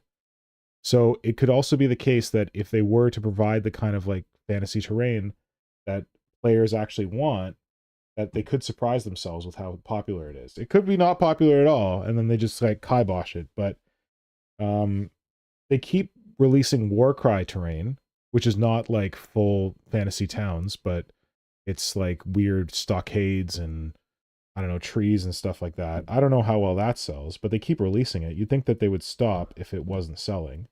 Like we see now with the Kill Team boxes, they've reduced the amount of terrain in them significantly. And they've made the terrain boxes for Kill Team separate. That leads me to believe that probably they were putting too much Kill Team terrain out in all these boxes and they were not selling well enough. That's why they changed it. So, but it'd be cool if they experimented with having like ruined houses and stuff. Yeah, I could see that. Electro Dust Bunny has a personal question for you, and Yes? he wants to know if Mr. Pink is from Breaking Bad. No, it's from Reservoir Dogs, which is a much older reference. I think all of us are much older than Breaking Bad. Yeah. Was popular. So, like, we're talking about Jesse Pinkman from Breaking Bad. Like, I like Jesse. I think he's cool. I love Breaking Bad. But it was a reference to one of the first Quentin Tarantino movies called Reservoir Dogs. It's about a bunch of bank robbers. And Steve Buscemi's character in there is called Mr. Pink. That's where I got it from. But then I also love Pinky and the Brain. That's also kind of a reference in there.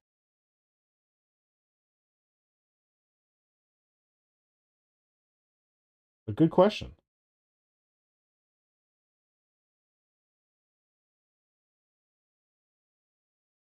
And he wants to know how old you are. How old am I? Yeah. I turned Warhammer 40K 2 years ago.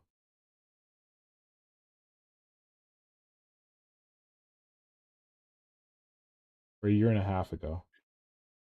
I am 41, going on 42.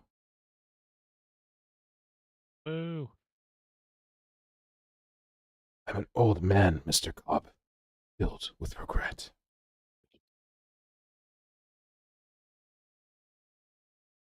Points for anyone who gets that reference.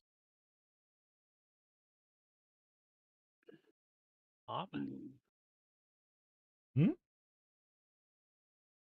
No, I missed the quote, but I'm an old man, Mr. Cobb, filled with regret.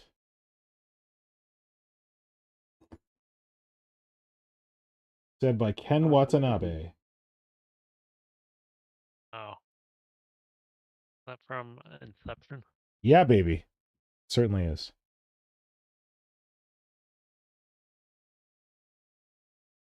But I also just watched Ken Watanabe in Tokyo Vice. That was pretty good.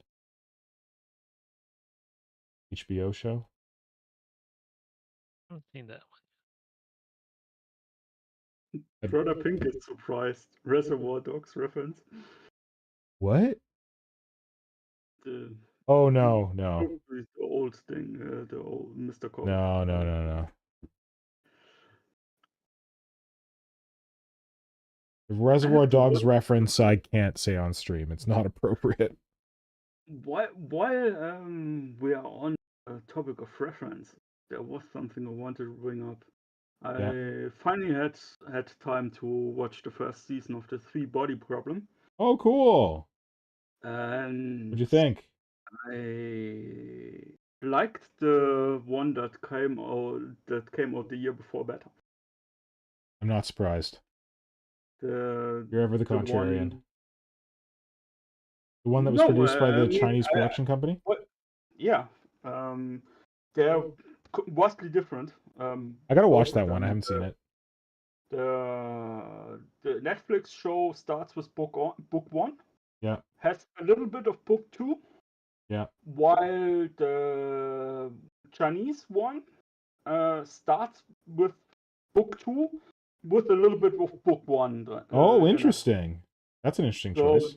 The tanker theme Yep. is what the Chinese series starts with. That's the very first episode. Whoa, that's quite the jump. Without any reference what is going on or anything, you just see the tanker. Oh God. The tanker bit and two characters while the scientist is absolutely distraught what they are about to do here and the horror they are going to unleash. Yeah. And his handler that's stone cold and we have to do this basically. You can really tell they're forcing him to do it. Cool. And that's how the Chinese version opens. So the Chinese version is mostly about the Watcher thing, like the wall facer. Yeah. Yeah. And the Netflix is basically book one, while they're taking many liberties. I didn't think they took many liberties. You read the books? Yeah, compared to the books thing. I mean, they made changes, but I feel like they were better. Like the changes that they made the characters have more like human personality and depth.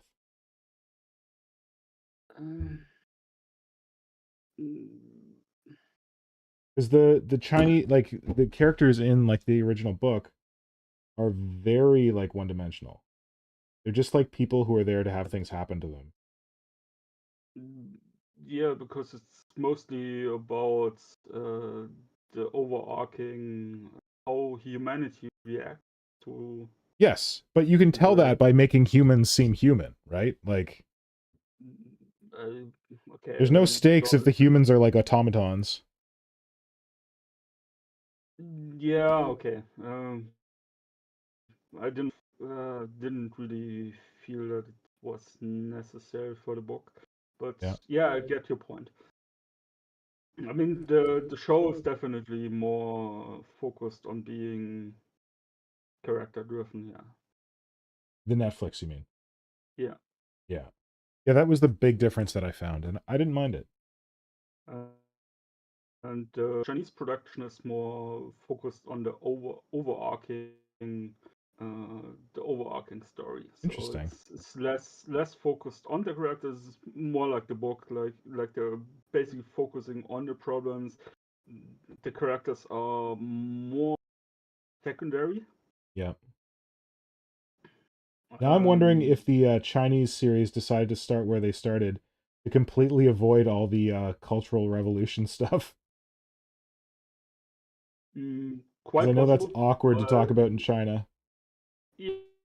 Yeah, they skipped the cult, a large part of the cult portion in the this one. Oh no, not the cult. The Cultural Revolution in China, like how the Netflix show starts off with her father getting killed on stage. Yeah, like that whole thing. Because that's important for her as a person. Do they cover that at all in the Chinese version?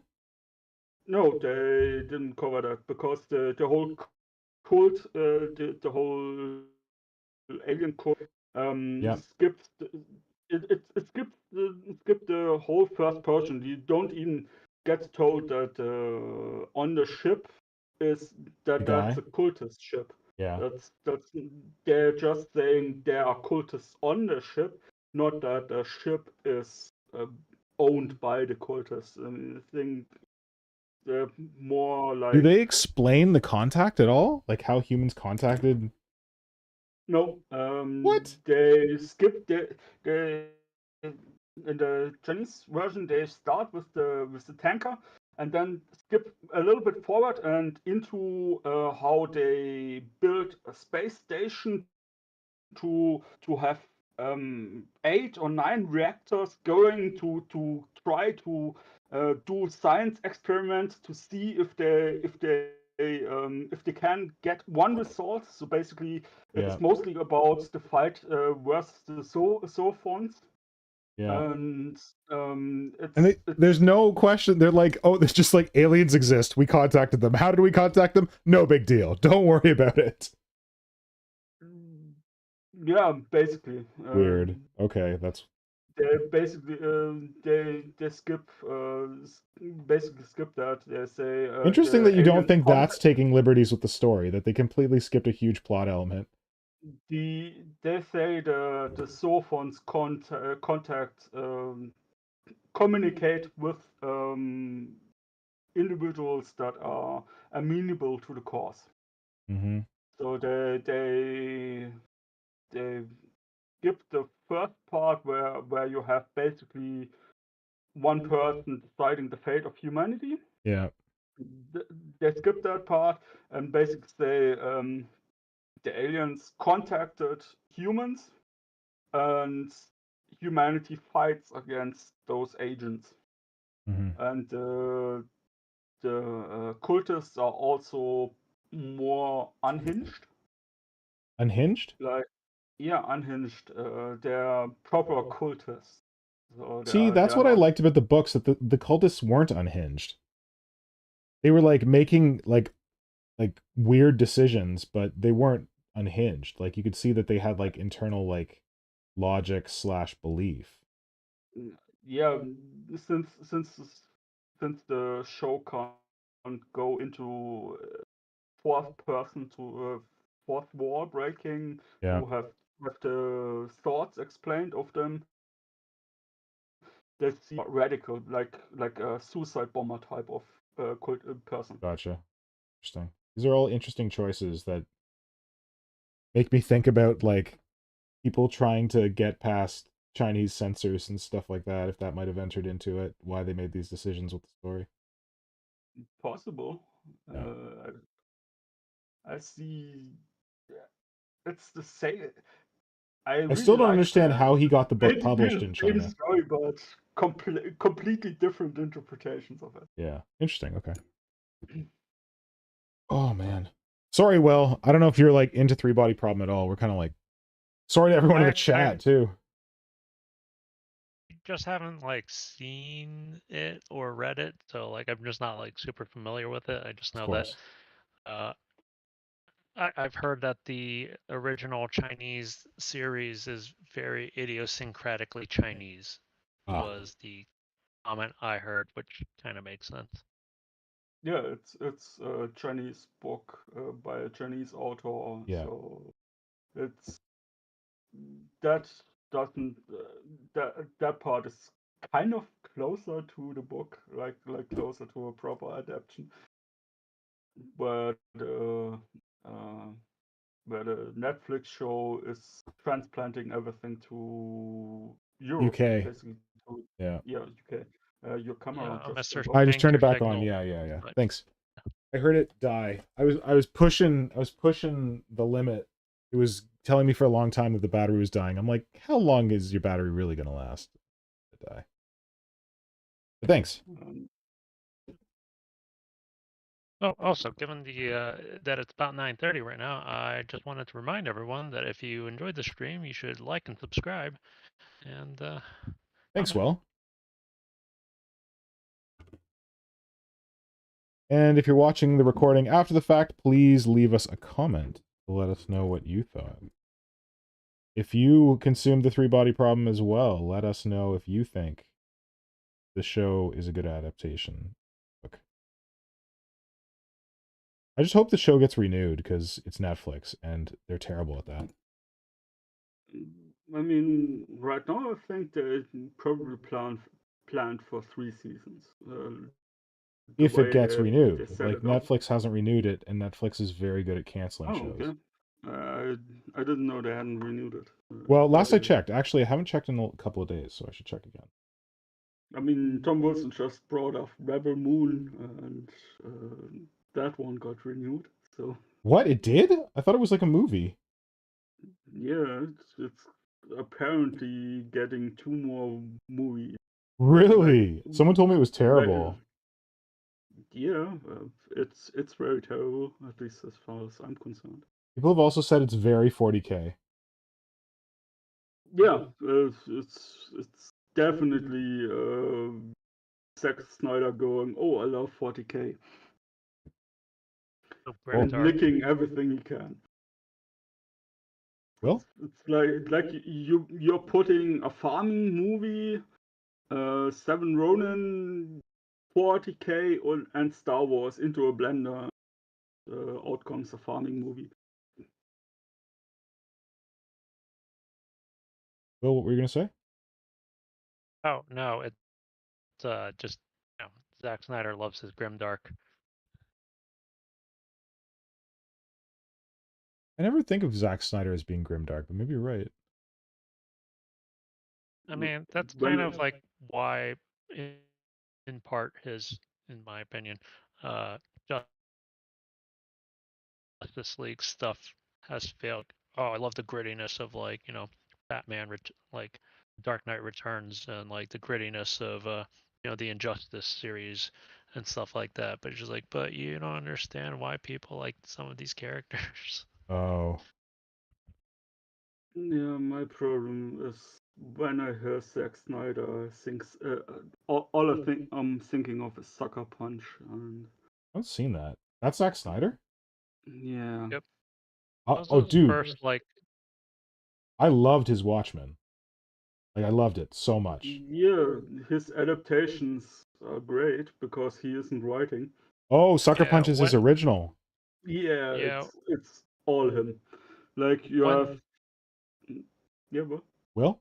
I was just gonna say when he's got like a very when he's got like a dedicated script that he's following, like I think his stuff is good. He's good at visualizing, but like even I mean I still have like some reservations of how he handled some elements. I think he missed some of the points of the Watchmen, personally, but like Likely. visual like just some of the themes he I think missed the fact that like these guys are supposed to still be humans. Like there isn't supposed to be a real superhuman factor into that series other than Dr. Manhattan. Yeah.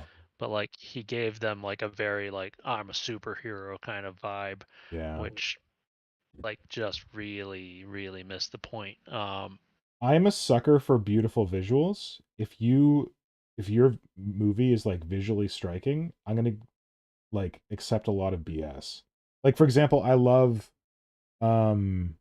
Prometheus, and part of the reason that I'm so in love with Prometheus is the visuals. Like super then striking. then you might actually like Sucker Punch. Oh, interesting. Sucker Punch is this story about Isn't it like girls at a private think school or something? no, it's a mental institute. Oh, okay. She the main character watches her father or stepfather kill her sister in front of her, and Yeah. she basically goes crazy over that. As one would. As one As would, one she does. is delivered to 1940, 1920s, around that time, um, mental hospital where they do lobotomies and stuff like that. Hmm. And that's when you have the reality layer, then you have the layer where she is imagining a 1920 brothel, which is her normal interactions with the staff and stuff like that. And then when things you get the idea that the staff is renting out the girls for rich patrons to molest and stuff like that. Uh-oh. And that's when she escapes into her fantasy mindscape, and that's when you get the murdering Nazis with katana There's swords Nazis with and katanas? Oh my god. yeah, and one of the most striking visuals I'm still having in my mind is this techno samurai that's bursting through a temple door with a huge gatling, and those four girls, like superheroes, fight this monster of a samurai. Holy cow. Okay, I should check this out. It, it, Sounds it's wild. it's it's very visually striking. The story is Terrible, uh, but yeah, terrible, it's a feast for absolutely the terrible. eyes. yeah, aber yeah, it's really visually it's amazingly striking. Okay. Like you have they start a heist type movie because they try to flee the asylum, and part of that, so you have like Inception type of layers of reality she's perceiving. You have the reality, you have her mask over the thing, and then you have her escapism. And each time things get visceral, she escapes into her escapism. So Oh, you wow. have There's Inception like going on. yeah, Wow. and each instance is a different kind of setting. Like the samurai is like this cyber samurai in ancient Japan with a big Gatling gun, like you would imagine in a Souls-like game, Yeah. video game. And another mindscape is her fighting like Greek guardman type of Nazi zombies, with one of the girls flying a big old bomber plane, and it's crazy. It's just off balls to the wall crazy. Okay. I'm gonna check this out. Don't know if it's good, but it sounds like it'll be entertaining.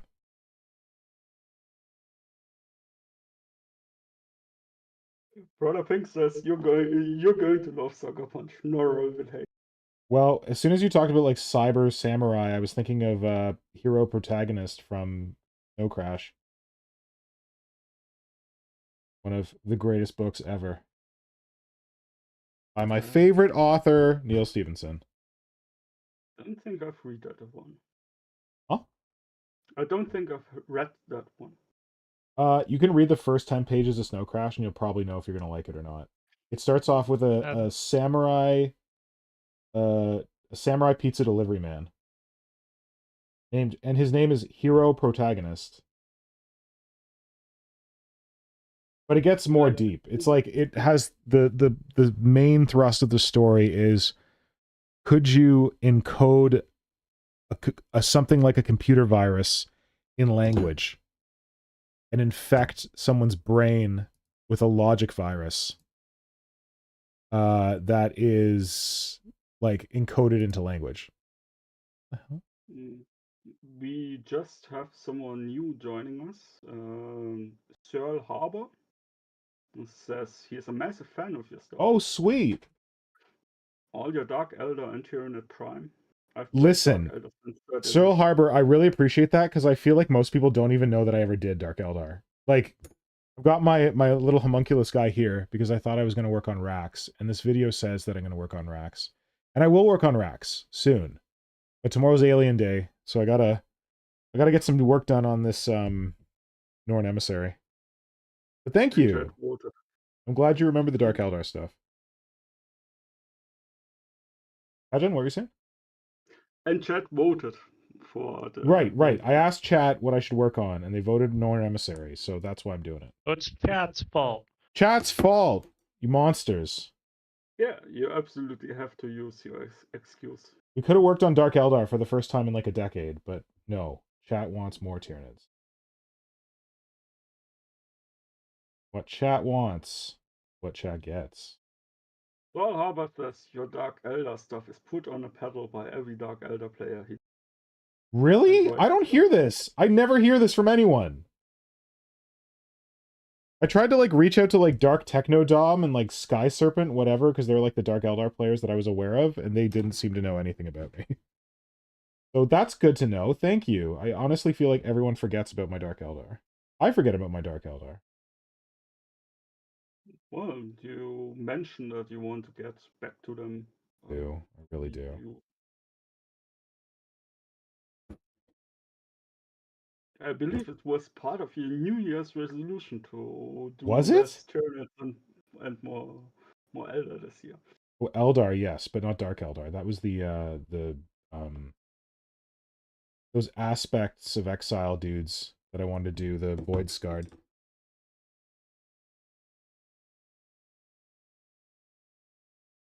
But yeah, I would love to get back to Dark Eldar. Because Homunculus Coven is fun. And, like, the reason that I wanted to do the Convert Mandrakes on this stream is that I feel like the Mandrake kit is basically just a rack kit in disguise. Like, all the weapons look like Rax weapons. The, like, fleshy skirts look like Rax to me. The only thing you gotta change is the heads. And maybe the, like, weird tattoos. So that's what I want to get up to when I do get up to doing some Mandrake conversions, because the Mandrake kit is basically a new Rax kit. And the Rax are pretty small. Like, if I don't know if anyone's familiar with the Rax models, but they're pretty piddly.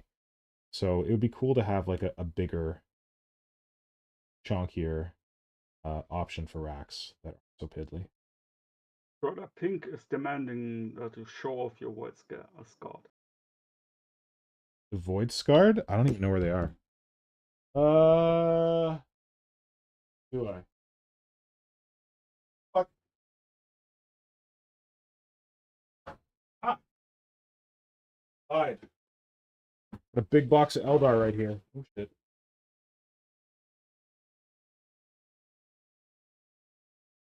I got the Kill Team Salvatore box because I was on an Eldar kick and I was definitely going to convert Striking Scorpions, and then I have not.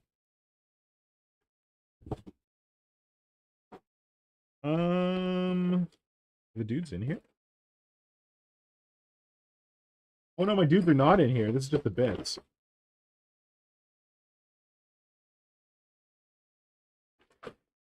So barely bits.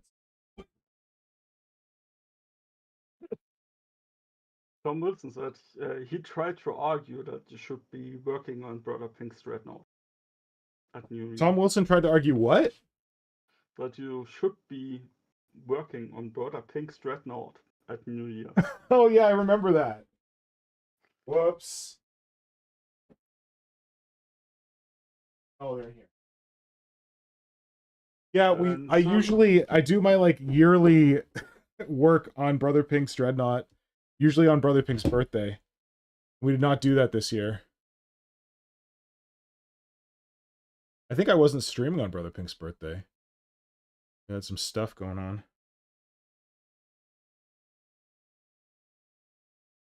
All right, here's one Void Scarred. Here's another Void Scarred.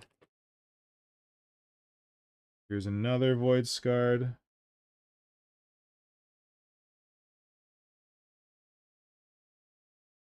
And here is my favorite, the Warp Spider. So we got it's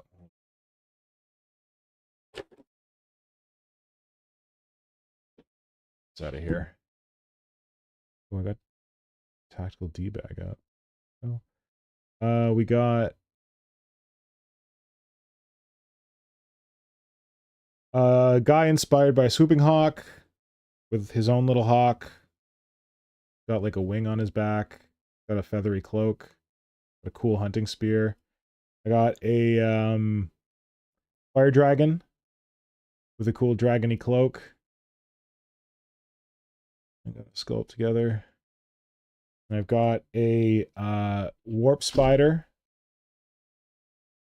Nora is being creepy. Warp spider who's jumping forward, stabbing people with his warp spidery blades.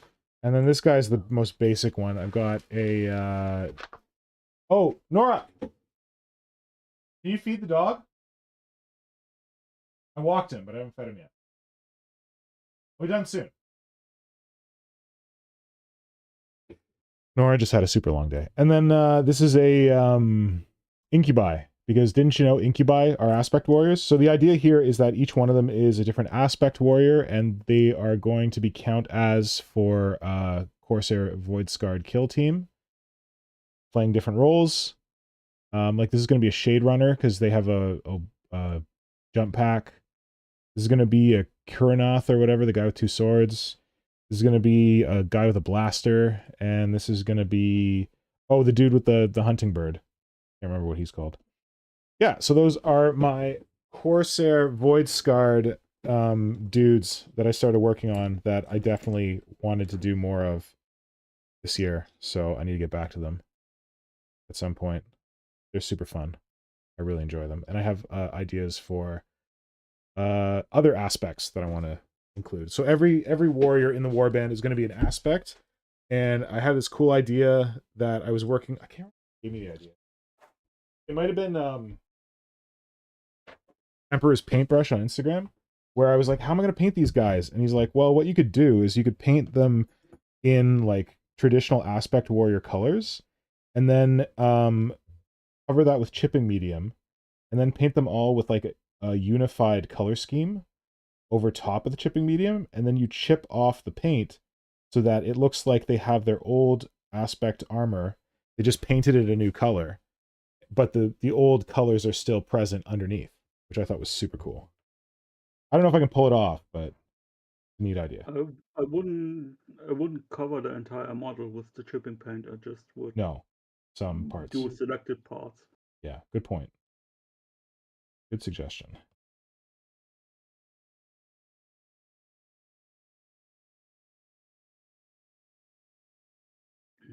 And Electro Dust Bunny has his mind blown because Ripley exists. Ripley exists? Yeah. My dog? Yeah, he just got. The question was just dog, and then Prada Pig says there's a dog, and then comes a mind blown emoji. Yes, we have a dog. His name is Ripley. He's gender confused because he's named after his aunt, Ellen Ripley, who is an awesome alien hunter. Because both me and Nora love us some aliens. And it's a good test to see if someone's cool or not, where you tell them that your dog's Ripley, and they go, "Oh, like from Aliens?" And you're like, "Okay, cool, you're cool." Or if they go, "Oh, like Ripley's Believe It or Not," you're like, "Okay, you're not cool." But we're not jerks. We're like, yeah, Ripley's Believe It or Not. Ha ha ha.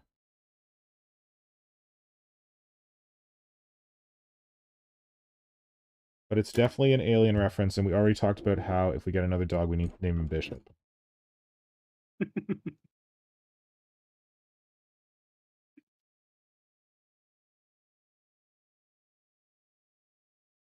Nora wanted Vasquez, but we thought, wait, is it Vasquez? I always screw this up. Yeah, Vasquez. Yeah, Vasquez. But she thought it might be tough to make like a short dog nickname. Vasquez. Like, what are you gonna call your dog? Vasky? Vas? Vass? Not gonna go with Hudson. We considered Hudson. We met a dog named Hudson. German Shepherd named Hudson. Was it over now? Is it over, man? Game over, dude. Game over.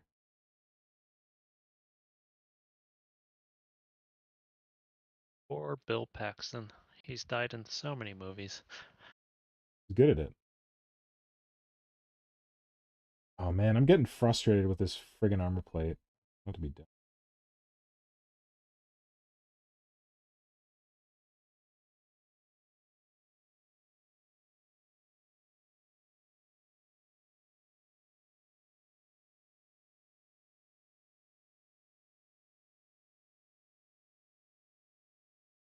I think if you think the problem is that it's a little bit too narrow, at least I would have widened it a little bit. I just hate the shape. Yeah, that's why I meant I would have. When you look direct from the top down on it, it seems a little slender. Friggin' focus, sorry. Thing used to be autofocus. Prada Pink wants to know if we watched probably the new X-Men 97 show. No, I haven't seen it yet. I'm a failure. Everyone talks about this X-Men 97, and I love X-Men, and I watched the original animated series. I gotta see this. I haven't watched it yet. I've You seen guys seen it? Pretty solid so far.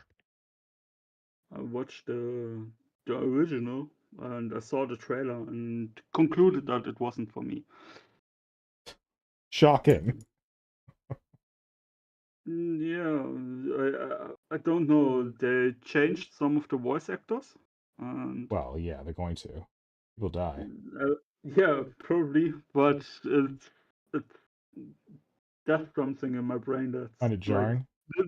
that's not what he's supposed to sound like. Bridge too far. Yeah, Optimus Prime comes out sounding like Chris Pratt. yeah, that's not no no Will, what do just you no. think? And I've been enjoying it, but then again, like I, you know, was a fan of the original series. It is a little jarring to hear like the different voices, but you just kind of get used to it. I don't think I It's also remember been the old such a long. voices, so I'm hoping I don't notice. It's been also such a long time since I've seen Yeah, watched the old series that like same. to a certain extent like it's like whatever. So That's what I mean. I haven't seen the old one in so long that I don't think I remember who the voice actor.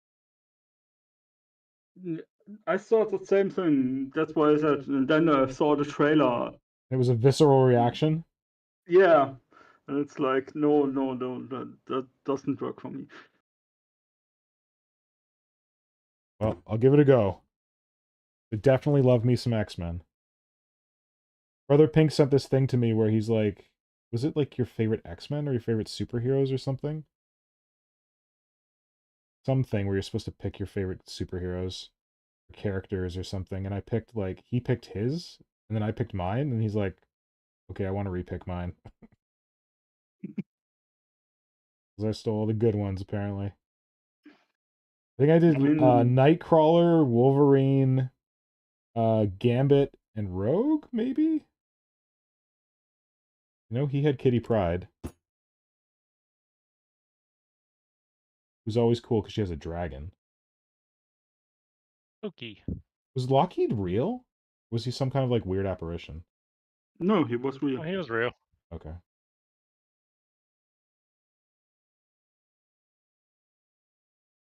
I don't know if he was like a psychic apparition or something. Guess she wasn't psychic. No, I think he was from a different dimension, as I recall. Oh, okay. As one does. Perfect way to explain everything. God damn it. Yeah, that's as far as I recall, it's somehow connected to the Oh, magic Mr. zone. Sinister? But yeah, not sure if Mr. Sinister, but they explained magic with a different realm where What was that thing? Was it the negative zone? What was it called? Phantom Zone. negative zone definitely was one. I'm not sure if it was that. I want to say it was the same dimension Nightcrawler's teleporting through, but I'm not sure. Oh. And not Cyclops. What's his Colossus? Colossus? Yeah, Colossus' sister magic is somehow connected to that realm as well. That's Who's Limbo. Colossus' sister? Limbo, yeah, exactly. Magic. Eliana Rasputin. What was her name was Magic? Yeah. I don't Magic remember with her. a Y. Oh, I thought it was with a K. Well, K and a Y. I believe. I mean, I generally like the new stuff that we've been getting lately, like the new He-Man stuff and stuff. I really dig that stuff. Yeah. So I was surprised or disappointed that I didn't gel with the new X-Men. Sorry, dude. Sucks. But yeah. Oh my god. Okay, I think I need to call it because this plate is pissing me off, and I got to a place where it's like less offensive, but I think I need to stop. And Nora just got home and she had a super long day, so I should probably go say hi. Super late. Be getting home. Yes, it is. But thank you all for joining us for this stream. Thank you for voting for the Norn Emissary over the whatever the heck it was. I swear I will get to Rax night blah blah blah blah blah blah. What's the word I'm looking for? Mandrakes someday. Mandrakes, Thank you. Someday, but that day is not today. maybe next week. The week after, I mean. Maybe what? Maybe the week after next. Maybe. Oh man, I've got this little bit of green stuff here, and I'm like, I could use this to.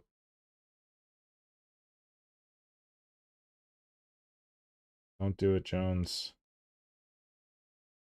But while you're ahead, maybe we should just. Oh, I'll just fill in the back. Do a little bit of filling. Yeah. Any final thoughts in the chat?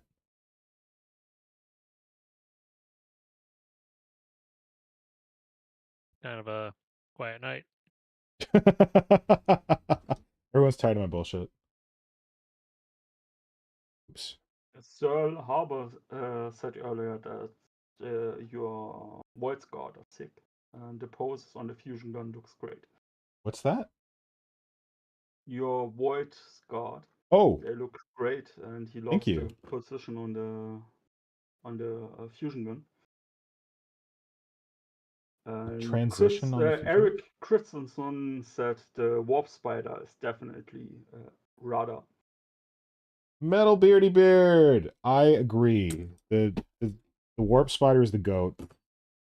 But how much of that is because we all wish that there were better Warp Spiders? Those poor Warp Spiders. Oh man, when Games Workshop cut all those Warcry models, I blew all the dust off my Twitter account, which I never use, and commented on their post or something, saying like, these are some of the most beautiful models you've ever released, and now you're cutting them. What the heck? And someone responded to my post, or no, maybe they responded to Games Workshop's post, and they were like,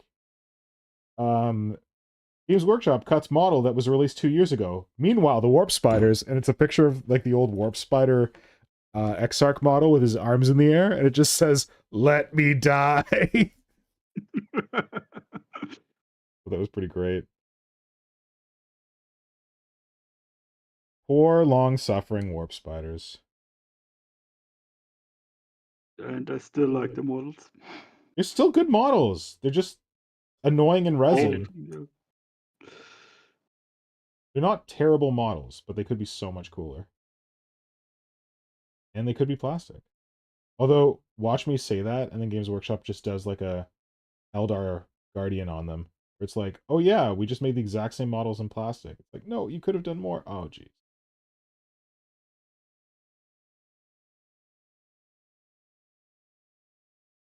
Meanwhile, Brother Pink says, put it down. Ah, shut up.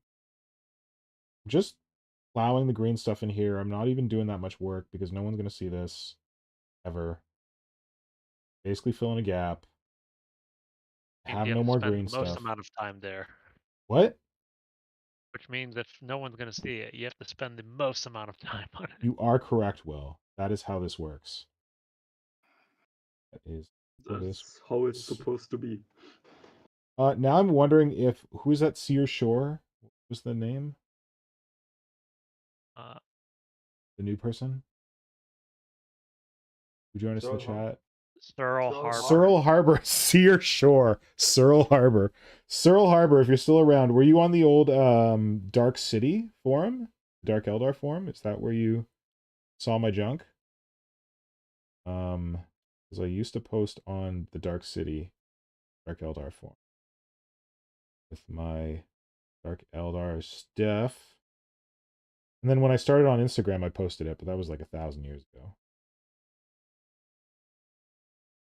Or 7, to be precise. I think I started in like 2016, 2017, posting on Instagram.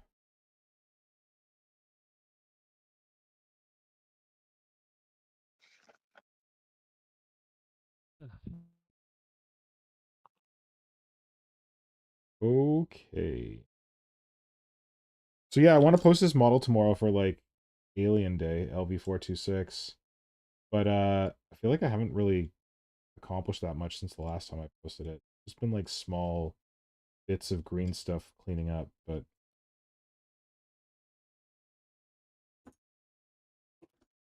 Small bits of stuff is usually the most important things. Well, I haven't posted a picture of it since like last year, so maybe people have forgotten. They won't mind. Just don't mention you changed anything and pay attention how many people actually notice the difference.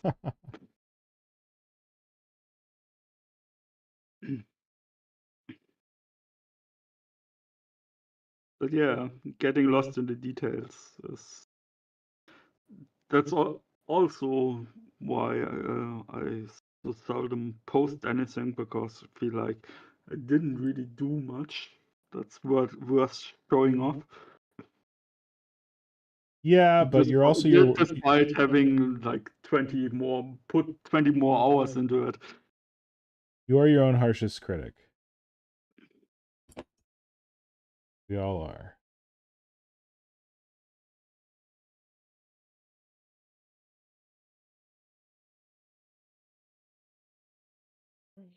I think I probably have to be calling it for the evening myself. Thank you, Will. I want to call it right now, so I appreciate you calling it. All right, let's call it. Friends, thank you for joining us for the stream. Hope you enjoyed it. Hope you get some good hobby time this week or sometime, or this weekend or sometime soon. If you enjoy Alien, happy LV426 tomorrow. Happy Alien Day. And oh, Brother Pink said pick up a dreadnought. I don't even fucking know where that is. Go dig that out. Oh, maybe it's down. Oh no, actually, can I see it? Oh, I can see it. I can see a box labeled Krav Maga from where I'm sitting right now. I know exactly where it is. Well, anyway, you do that. We should remind everybody to like the video, subscribe if they don't have subscribed already. Yes, please like this video if you're watching it. I always forget to like the videos I'm watching. So if you're like me, please like this video. Please, if you're already commenting, we know you subscribed, but if you are just stumbling across this video, please subscribe to the channel for more goodness, green stuff, tutorials, conversions, all kinds of good stuff. And we will be streaming again in a week and a day, next Friday, for the Creature Conference. So we will talk to everyone then. And, oh, Mausoleum is working on finishing touches for our next video for the channel. Not sure exactly when that's coming out, because I know he's got a lot of stuff going on. But hopefully that'll be soon. And that's going to be some cool Gene Sealer conversions.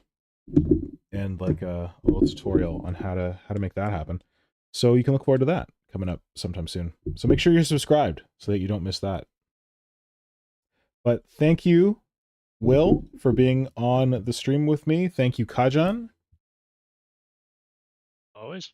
Hope you guys have a great night. Yep. And yeah. Talk to you later. Bye. Bye. Bye. Good night, everyone in